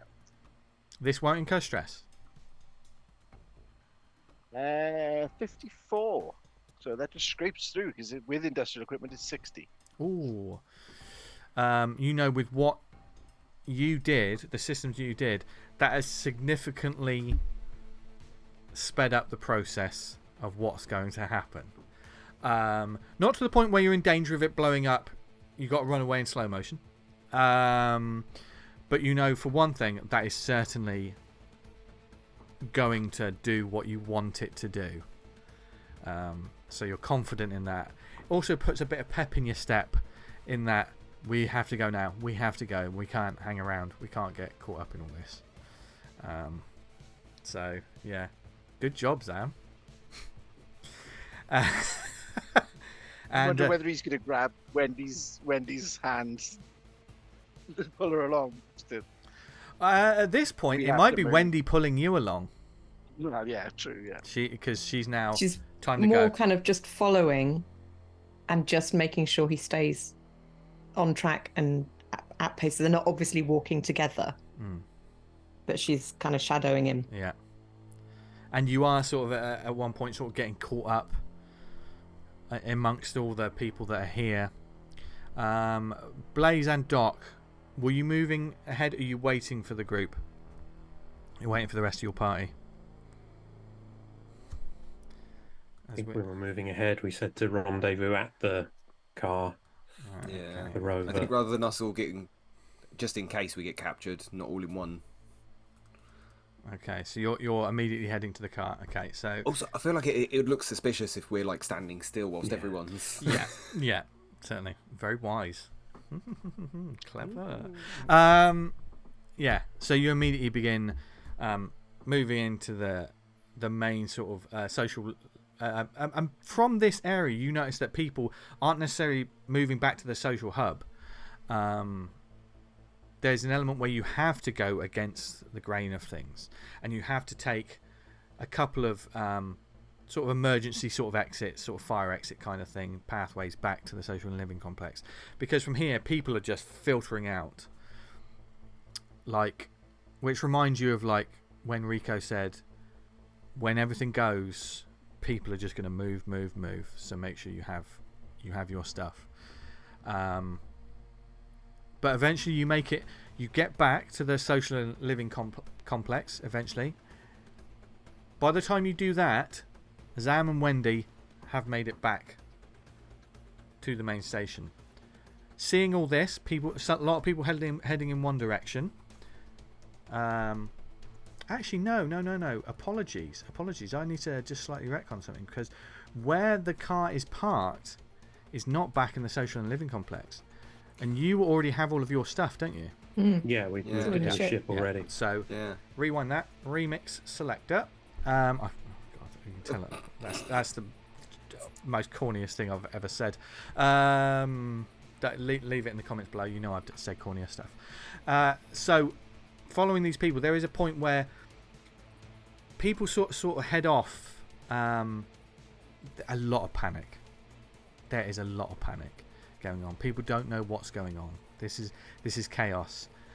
As this is going on, could you both give me a fear save or sanity? Which would you like to do? And Sanity, please. This is purely everything's going off. This is it's such a situation that it will test you at some point to get to the vehicle. So I want to give you one chance. Can I add zoology? Yeah, because the draft that's there. Yeah, because people are animals, Vince. Yeah, man. No. What are we rolling? Fear or sanity? Fear or sanity, yeah. Do we get to choose? Or? You I've can gone choose. sanity, and I have succeeded with 28 out of 53. Okay. 30 out of 40. Nice. So you are locked That was a in. fear save. Yeah. You get back to your rover with all of your gear in it, all of your stuff. There's not many people hanging around where the vehicles are, because they're. You notice now that the people are heading in different directions. There's obviously some sort of emergency pods. There's something happening within this colony. You're not staying around long enough to be like, oh well, what are the emergency procedures? Because you have a mission. So you get in the car, and once you get in the vehicle, are you waiting? You go. Yeah, turn it on and wait for Zam and Wendy. Yeah. Doc gets in the driver's seat. Vroom, vroom, vroom, vroom, immediately. Safe. Can I wait outside of the car, sort of as a sentry, Yeah. just to make sure no one tries to steal our car? Yeah. Yep. It takes a little time, but Wendy and Zam, the same thing. I'm not going to narrate the same thing. You follow the same procedure. You see that. You get back to, as you're heading towards, you notice the same thing as you head towards where your vehicle is parked. Could you both give me either fear or sanity as this situation tests you once more? Ow. Anyone that's been in just a basic fire drill, there's a certain level of stress, isn't there? Would military training help? I will allow that. Staying cool under pressure, that kind of. For quite some time now, Oh. I've had a fear save bonus pass. Okay, right. Yes. Every character class in Mothership has a trauma response. So as well as all their stats and everything, there is something that they can make a note of or call upon in certain situations. Zam, we'll go to you first. This was an extra one though. Yes. I got a bonus pass for a fear save. So it's like an automatic pass. Is that one you earned? Or is that your trauma response? No, I earned that. No, it's not the trauma response. That is the It's warden. something I earned. Well, the warden suddenly remembering he's being far too generous in this game, and he needs to sort that I've out. had this quite a while. So yeah, Did you fail? yeah. But Wendy, what happened?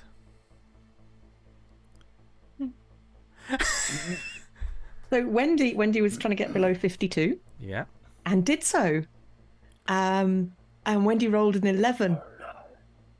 But because Wendy is doomed, critical successes become critical failures. So my beautiful 11 on my beautiful posh pink dice. Oh, fail. Fail. Shall I add one to my stress? Yes. Now, Wendy, you rolled which one did you roll? That was fear. What is your trauma response? It's about whenever I panic. And thus far I have not. Today. Could Or you have roll? I? Could you roll me Did I a panic? panic check, please? Shall I roll higher than a 17? Shall we Yes, see? you shall.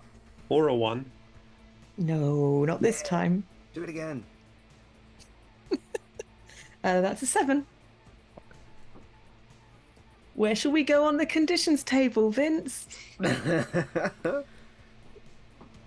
Christ. You're not going to get another condition. Oh, That's nightmares. So got that one. you've got that one, and I'm going to rule that you're not going to get. I'm not going to get you to re-roll it. Oh. But your nightmares might get worse. However, I did panic. So, what does that mean? When a Marine fails their panic, actually panics, and Wendy, you can feel your heartbeat in your ears, and on the and the sort of corner of your eyes, you're starting to just seeing flashes of things. Maybe there's been a situation in Wendy's past where there has been an emergency, where there has been chaos, and there's just a flash of it for a moment, which your heart rate raises quite a bit. But when a Marine panics, Every nearby friendly player must make a fear save. Zam, could you give me a fear save, please? Yeah, hang on. Let me just rub out my fear save pass. That I just Sorry. Give me a second.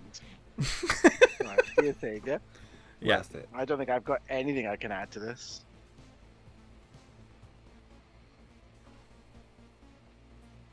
Oh my god. Right. I needed below a 32 and I got 28. Oh.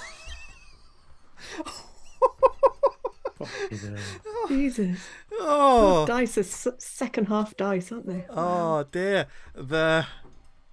Yeah, they weren't his friend in the first half, but they've come back in a big way. I would say with that, you recognise that Wendy's not showing it too much, but she goes quiet. Wendy, I don't want to put words in your mouth, but I would imagine you've communicated a little bit, sort of like, you know, keep going, or you know, essentially communicating with them.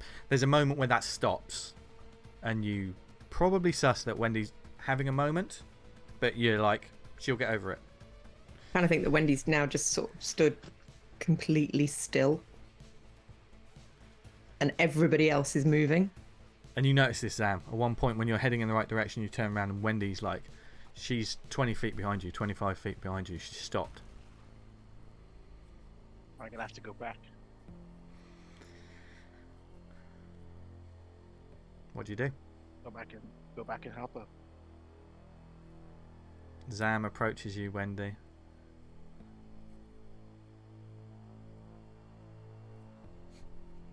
What happens?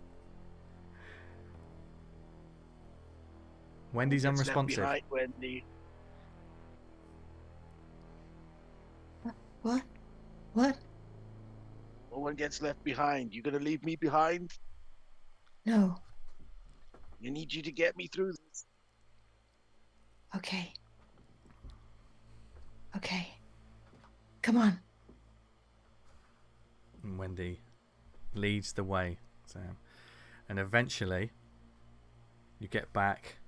It's getting a little quieter now in this area. But there's the rover, boom, boom, boom, chugging along. Blaze, you see them first as they approach. Wendy in the lead, and Zam.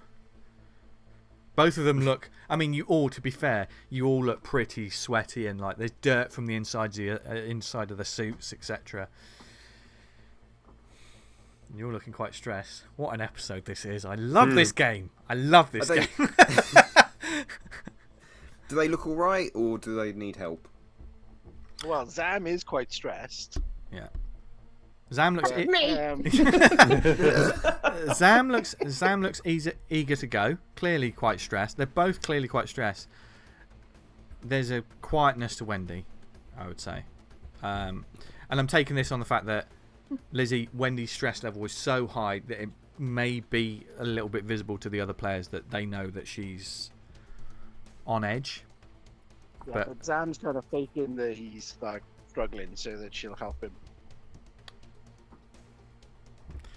Yeah, but you all meet up back at the rover.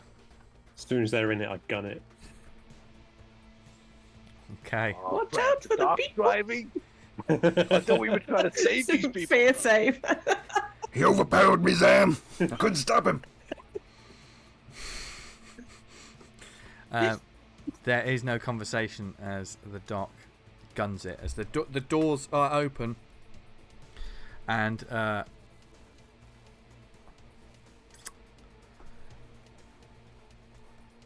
what kind of warden am I? A lovely one. A very nice, pleasant man who won't make me roll any dice. I'm not going to roll. I'm not going to get you to roll. I'm going to ask you a question before I do anything like that. Yes, I have done a rally driving course. It's not about what you're doing. It's more about what you're wearing. Not the dock. Oh. Because none of you really stated that you were getting into any kind of protective gear before leaving this place. Whenever you've travelled backwards and forwards, there's always been a basic suit. I'm still in my. We're still in our. There mining are gear. suits there. There are. I mean, in this place, that you do have access to these suits. So I'm merely asking you, when you see them, I don't want you to just. I mean, it's not like. I mean, you don't know what the actual atmosphere will do to you on the drive because it's not a quick drive. I assume if There's a breathable atmosphere, but it is different. You know from the experience you had before that. Well, we've got our rebreathers, haven't we? yeah, Did we all bring our rebreathers as well? We yeah. all bring our rebreathers. You've got all your gear, so All got our rebreathers. rebreathers. So I'm just asking. I'm asking my players. yeah, Wendy and Zam are still in there. Oh, you're still mining you're outfit. still in your mining gear. Yeah. Yeah. I think I would have just. We're panicking, so just rebreather for me. Yeah, honestly, probably same. Just need to get out of there quick. Hang on. We're back at the car, right? You're back at the car. Wait, no, yeah, if we're back at the What car about and Rico? waiting... Oh, no, we told her to go to the other place. I told her to go somewhere else, But remember? we're definitely not, because my initial no. thoughts was that she's gonna fuck off and steal our car whilst we're like trying to get to it because she went off ahead. So we're definitely abandoning Rico. Yes. God damn it, Doc, that's cold. Wait, I think what? Did we have suits in the car, or... Yeah, were they just possibly. You've around got the- access to them. What I'm saying is you do have access to them if you want to take a moment. I'm How not. long would we be waiting for Wendy and Zam? Oh, you were way ahead of them, so you two would both have definitely time. I think given the time and everything, then yeah, I probably would be have suited up. Okay, that's fair enough. I just wanted to make sure you didn't. As long as that's not metagaming bullshit. No, I don't think that is, because I think that's fair enough, because as we've established in this game, the reason that I'm saying it's okay is we've established that Doc has driven backwards and forwards before, so he may take a moment. He may have started the engine and been ready to go and then thought, oh shit. Because, and it's good you did, because there may have been some damage. Yeah. Because of the harsh winds and the dust that may have scoured you like a Brillo pad if you drove in that. But yeah, you I got get the rover wasn't enclosed as well. So. Yeah. Doc guns it. Well, just as you say, Wendy. What? And he's gunning it. The four of you leave the facility. And it's rough. It's a bumpy drive. And the winds have slightly picked up, and as you look to the side, you can see there is movement. There seems to be some sort of activity happening back at the mine, but not in a. Don't worry, it's not a monster bursting out like a kaiju. There are things going on. You can see that whatever the situation is, vehicles are travelling to another place. In the distance, other vehicles are travelling to another place, presumably where ships are to get off the planet. But you're heading in one direction, towards the large shape of the Susan O'Brien. I radio the captain and I know we're on our way. And to get ready to launch.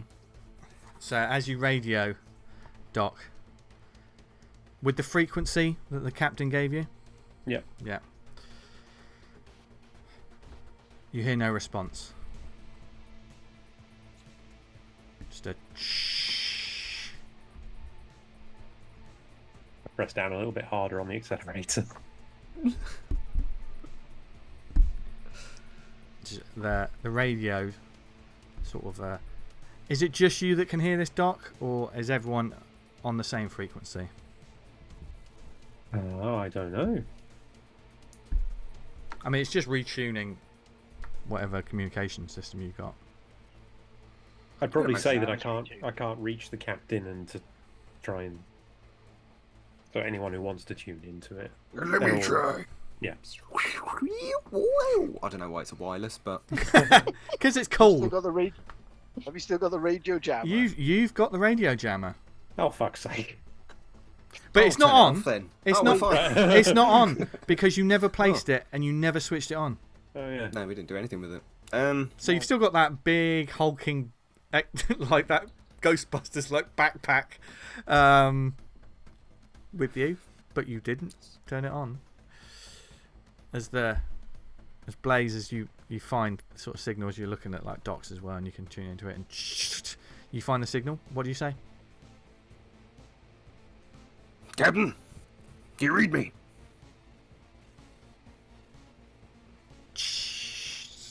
Nothing. I'm not hearing anything, Doc. Captain! Tell me you've got your gun on you. Stop. Oh, Captain! Captain, you're breaking up. I can't hear you.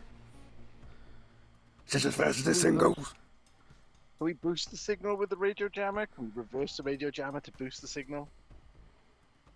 You can make an intellect check, Sam. I shall make an intellect And check. by the time we've done that, we'll probably be Just back at the drop ship. my So. die. How far is this drive? It's a little way. I mean, Doc's Gunning it. Yeah, he's gunning it. With Wendy's super keen eyesight and lack of equipment, can we see the ship? You can see the dark shape of the ship on the horizon. And The is there ship's there. anything that would suggest disturbance? Physical disturbance around the ship? Well, as you approach, Blaze trying to figure this out. Zam, what did you roll? Yeah, I rolled a 76, so I failed. Failed. You're having trouble, and Blaze, you can't. Wendy, as you look up, and Doc, you're also trying to concentrate on avoiding some of the bigger rocks. As you get closer to this, the ship doesn't look like it's started any sort of ignition sequence right now. And as you approach, you see another vehicle there. Another rover is near where the cargo bay is lowered, as if someone has entered the ship. Is it Rico's rover? I think it's the hope. I'm trying to be optimistic. Is that a good thing, seeing as we've just betrayed her? No! As But you, she no doesn't know good. that you've betrayed her. as you pull up to it, Oh, was stolen. you see Rico's rover there.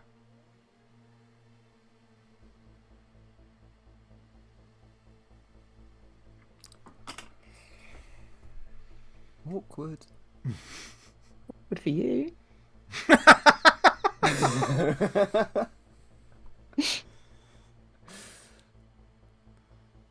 And as you get out, what do you do as you pull up alongside this rover? You don't pull up right next to it. It's not like a car park, but you pull up. There's no one in it, but the cargo bay. I'm going to drive it straight into the ship. You can drive it onto that cargo bay and take it up if you want. Yeah, let's do that. I thought Zam wanted to crash it then. I was like, what are you doing? Yeah. I'm driving into the... Okay. As Blaze, if you could maybe just ready yourself. Yeah, I got you, Doug. I think you made the right call. I'm assuming she's captured our captain.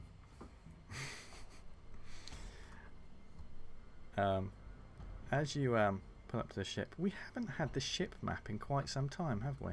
Nope. There we go. Let's take you to. Been so long I can't remember its face anymore. Yes. Welcome back to the Susan O'Brien. Hi, Susie. Currently, it will be a tight squeeze. Well, I said it would have been a tight squeeze, actually. I'll correct that. To get this all-terrain rover in there. But you are short of a good amount of salvage that you had before, that you had to jettison. So, on the map currently, where there is these blocks of stuff you had, they're not there anymore. So you've obviously got that huge sort of ATV-like vehicle that's been used for the jobs that you do. So you can pull in next to that as the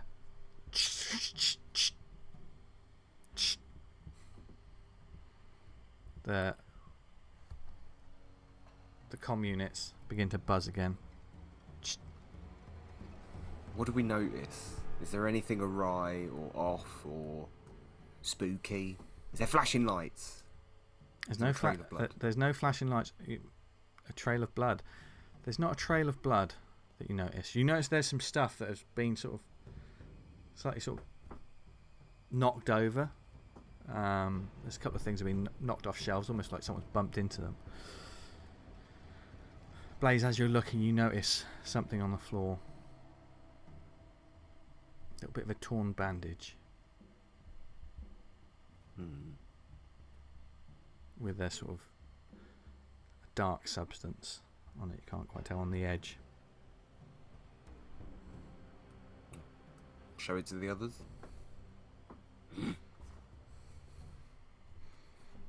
What do you think of this, Doug?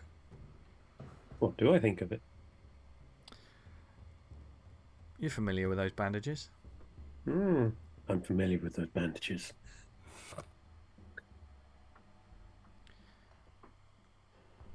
Is Darcy online? You can't quite tell at the moment. Doesn't. You don't see a monitor on.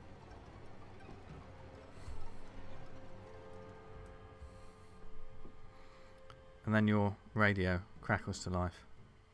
Well, actually, a radio, the sort of a speaker within the cargo bay crackles to life.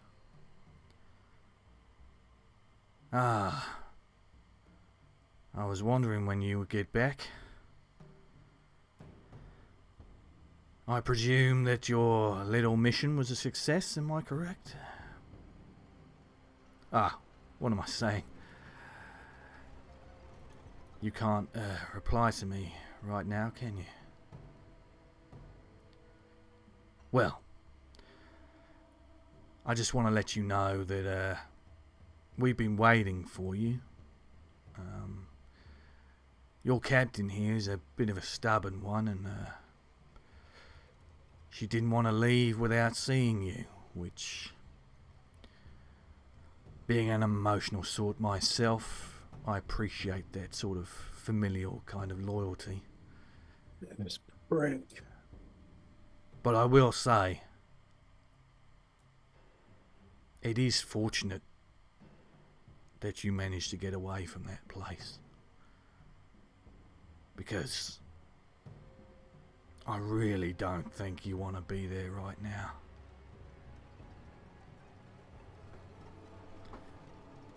Cut to Cassius Prime. There's mining charges doot, doot, in the dome on the tunnels of the monorail,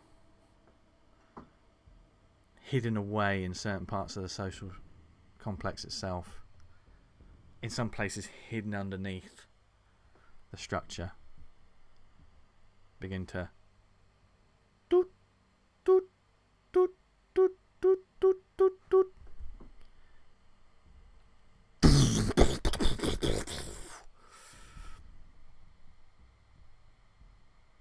The cargo bay door is open. Still, you brought it up a little bit, and you swear in the distance you can hear like sounds of something. Now, why don't you be good little guests and step up here so we can get this little bus of ours on its way, shall we? Then close the door. Let's head up.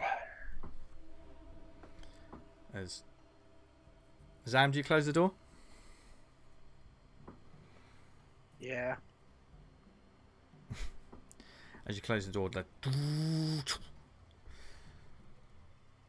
you can see as you look to where the cargo bay, where the ladders are, and where you begin heading up to the main. You see a figure there, now stood there. It wasn't there before. A large, bulky figure that you recognise as Boone. Yeah. And in one of his hands, he's got part of his sort of like poncho pulled back, and in one of his hands, you see a vibe shetty vibrating. So he sort of looks to you all and just shouts out, "I'd hurry up if I were you. We don't have much time. Especially if you did your fucking jobs." Yes, we're aware of that.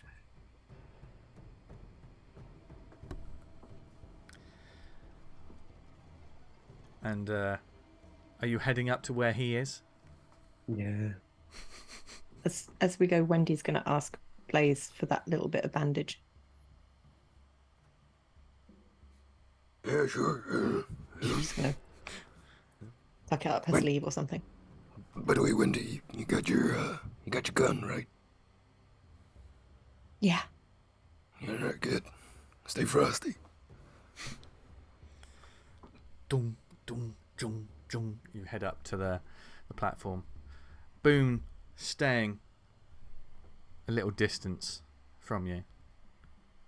Wendy, you remember seeing him as he was just eyeballing you where they were staying before. You know this isn't a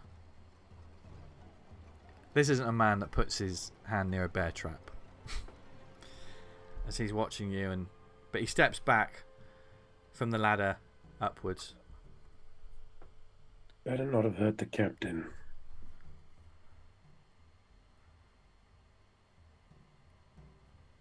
That's none of your business. I'm afraid it's all of our business. It's a matter of practicality. She's the only one that can fly this. Of course, we fucking didn't ship. hurt your fucking captain. She's the only reason you're alive right now. And there's us acting in good faith with you. Don't talk to me about faith. Up. Is it just Boone down here with us? That you can see. Okay. He's very outnumbered, and he would make an excellent hostage to bargain with. I But I don't know if that's the nuclear option. I'm just putting I it out don't think there, his gang. boss would give a shit.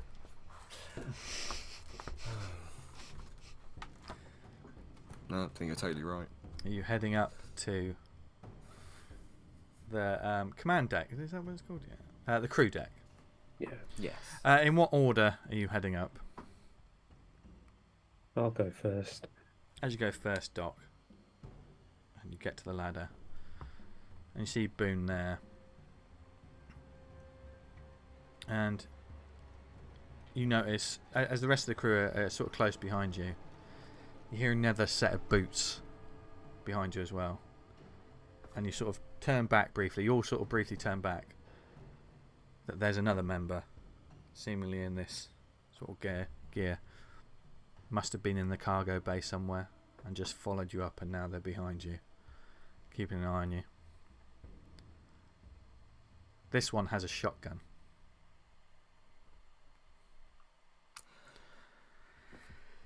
Yeah, probably won't do that plan. Doc, you head up.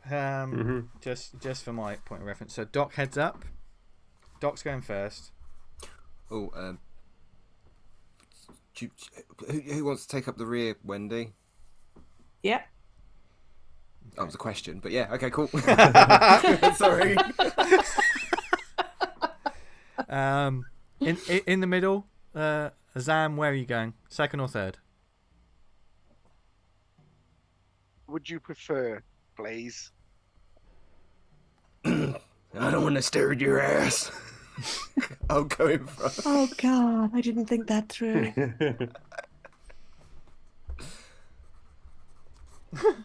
Maybe Zam should go last then. No, I'd rather Wendy was bringing up the rear. Sorry, Wendy. And I've seen one or two more frightening things than this. Just one or two. yeah, we should work up Zam and Blaze the other day. That was pretty terrifying.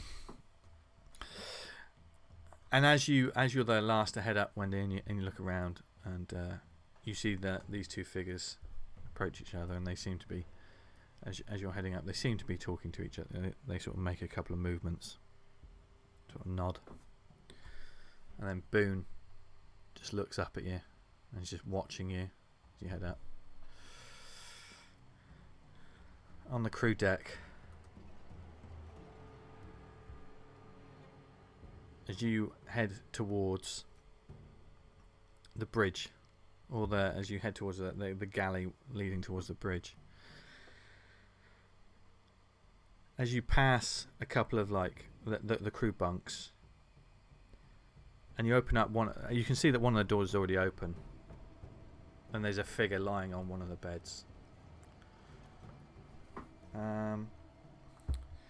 Will they be lying on any one of your beds? Because this crew sleeps in strange places on this ship.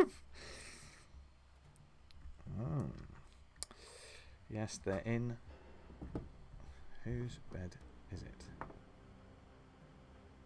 Doc, you sleep in the med bay, don't you? Mm-hmm. Mm-hmm. Where do you sleep, Blaze? You've got one of the crew bunks, haven't you? Yeah. I'm Yeah. just trying. I think it was on the Yeah. west side of the ship. Yeah, I can't remember which one, room but has yeah. someone in it. Son of a fucking bitch. They're sort of led there. They seem to have their sort of led there, and you see like there's a mask sort of discarded on the floor a bit. Is this just we're walking past? We don't like stop you and just chat sort or of, anything. you notice like one of the bunk rooms on the left is now occupied, and there's one on the right.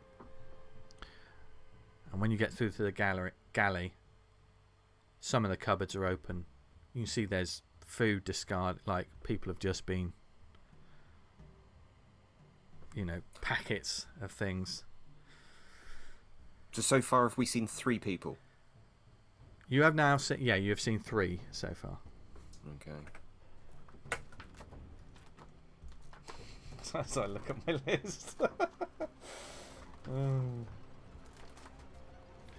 Okay.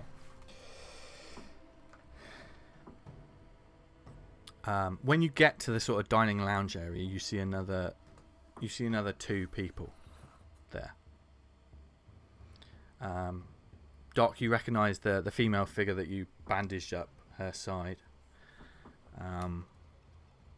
Now kind of like sort of unmasked a bit as well, and you can see a good part of, there's not much hair there, sort of burnt away, and like part of her face is burnt, and they're all just sort of eyeballing you in their own way. It's hard to tell what they're thinking, but they certainly watch you as you pass by.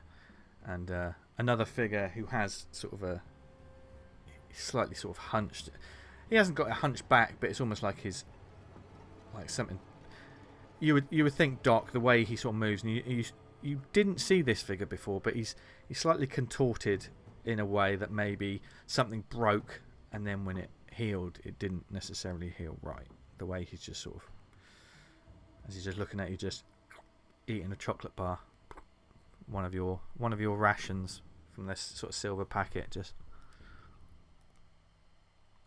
staring at you all as the door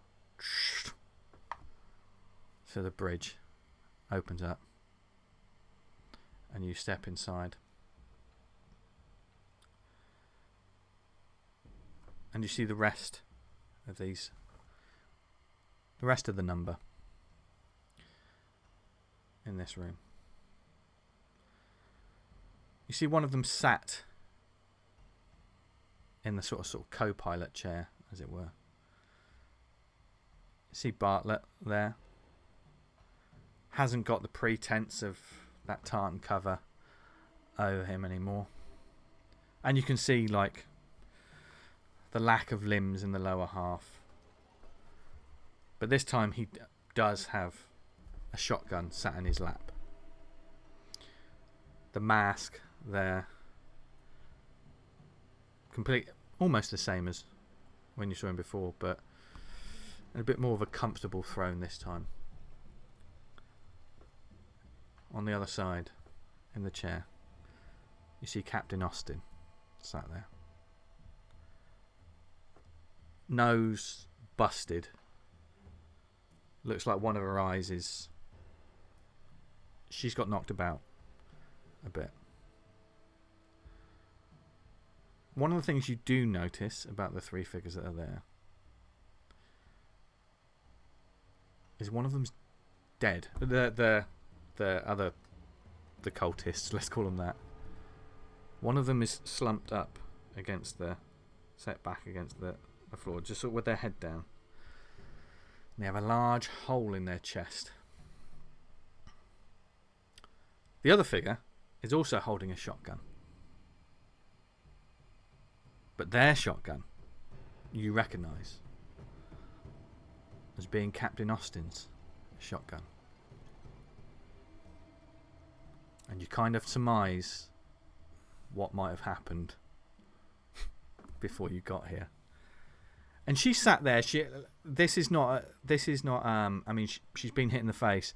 This is not the face of a crying victim. This is the face of an angry, pissed off woman right now, who's just sort of like fuming. You didn't need to do this. Oh, I think we do, Doctor, because this planet is about to explode, is it not?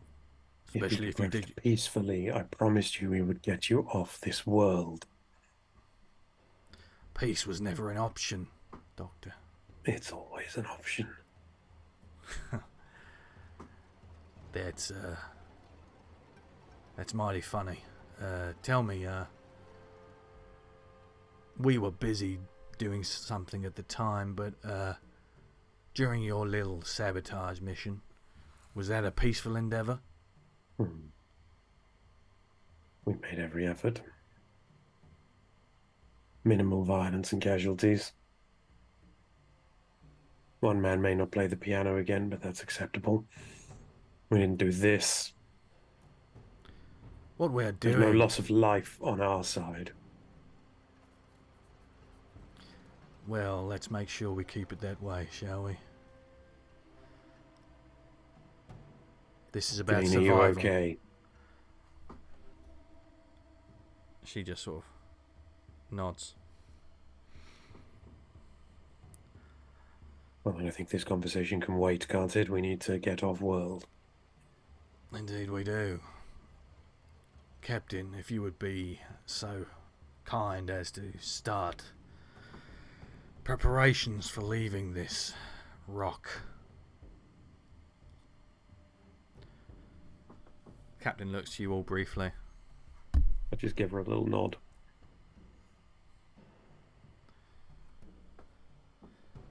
She turns around and sort of winces a little bit. Before she does so, she goes, spits out a mouthful of blood onto the floor, and starting sequences. And she looks to Bartlett briefly. Is this your first time taking off in one of these ships? Well, I haven't been in a vessel like this, but I'm no stranger to a takeoff sequence. Yeah, well, this baby, she works a little differently than other ships, so you might want to buckle up. And as the captain heads over to a certain panel on the control board, that's where we're going to end this week's episode. I fucking knew they were going to be there. Ah, fuckers. Ah. I kind of wish it was Rico now. Yeah, we could kill Rico. Or talk to them. No, just Is kill it her. always No, You're a doctor, man? that's my friend. That's the problem. If Rico was there, she might have helped the captain. So many questions that will possibly go unanswered. Who knows? Who knows? But one thing that I do know is this was a hell of an episode. And thank you very much for joining us. And thank you to my wonderful players. I told them as soon as we got going we were going to be moving fast, and they played it brilliantly. Edge of the seat stuff. And I think next episode we'll be leaving this planet, but in what shape? I think there may be some action just around the corner. Okay, and who knows what surprises there will be, what bloodshed, what panic, and what tension. But we'll have to find out next time. But this week we have a few thank yous to do before we head off.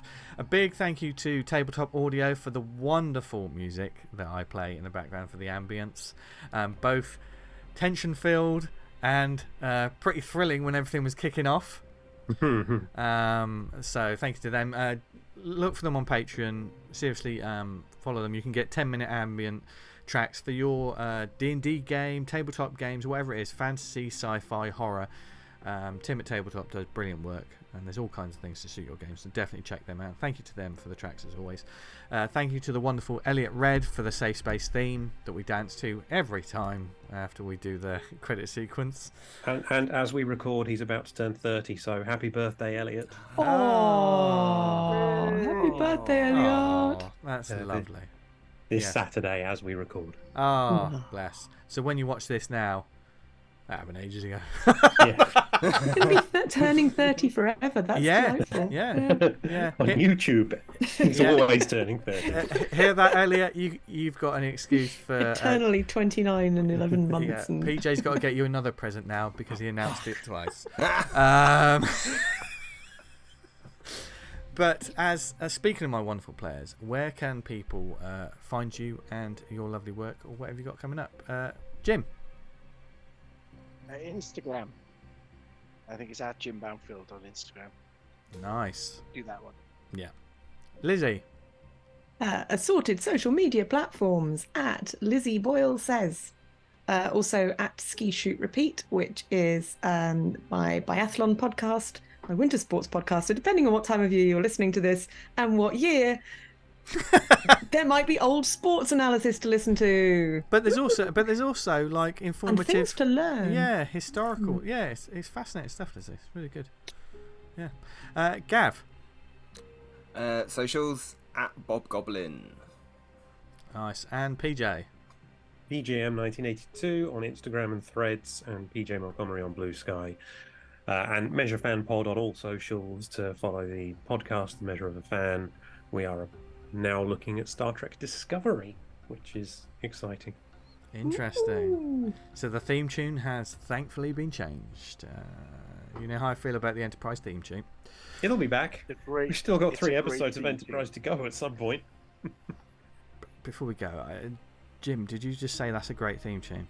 It's a great theme tune. Come on. I'm making notes on what will happen to ZAM BRAZEL next time. No. You can, off screen. Yeah, you can find me. Yeah, that brutal sort of like, they contract negotiations didn't work out, so for the next season, ZAM BRAZEL has been killed off screen. So's Jim. Yeah. Yeah, just show it wearing a red jumper next time, Jim. We'll just know it's you. Oh God, amazing! You can follow me on social media at Jester. You can follow me at Jester Diablo. Follow the show at Safe Space RPG, wherever you are. Go to lawbreaker.podbean.com to find some audio tracks of Season 1, our spin-off Endangered Species, and this show, of course, as well. And thank you. If you enjoyed this episode, please like and subscribe. I always forget about that bit, but I know that's essential. We truly appreciate you watching this campaign and the fun we're having on it. Feel free to leave your comments, who you likes, below. Nice ones. Let them know how you feel about the choices they made. How dare you leave Rico? Should we have brought Rico with us? No and yes. I feel like PJ is 2 people right now. There's what his character thinks and what PJ thinks. Maybe I'm wrong. Yeah. Who knows? Who knows? Yeah. We'll find out in the season wrap up. But until next time, where we see the resolution to this, wherever you are in the world, just enjoy your tabletop role-playing games. Have fun like we have fun on a weekly basis. Enjoy rolling those dice. Don't stress your players out like I do. But certainly, if they are stressed, hopefully they enjoy it. And just, I guess, until next week, stay safe out there. See ya. Bye. Bye.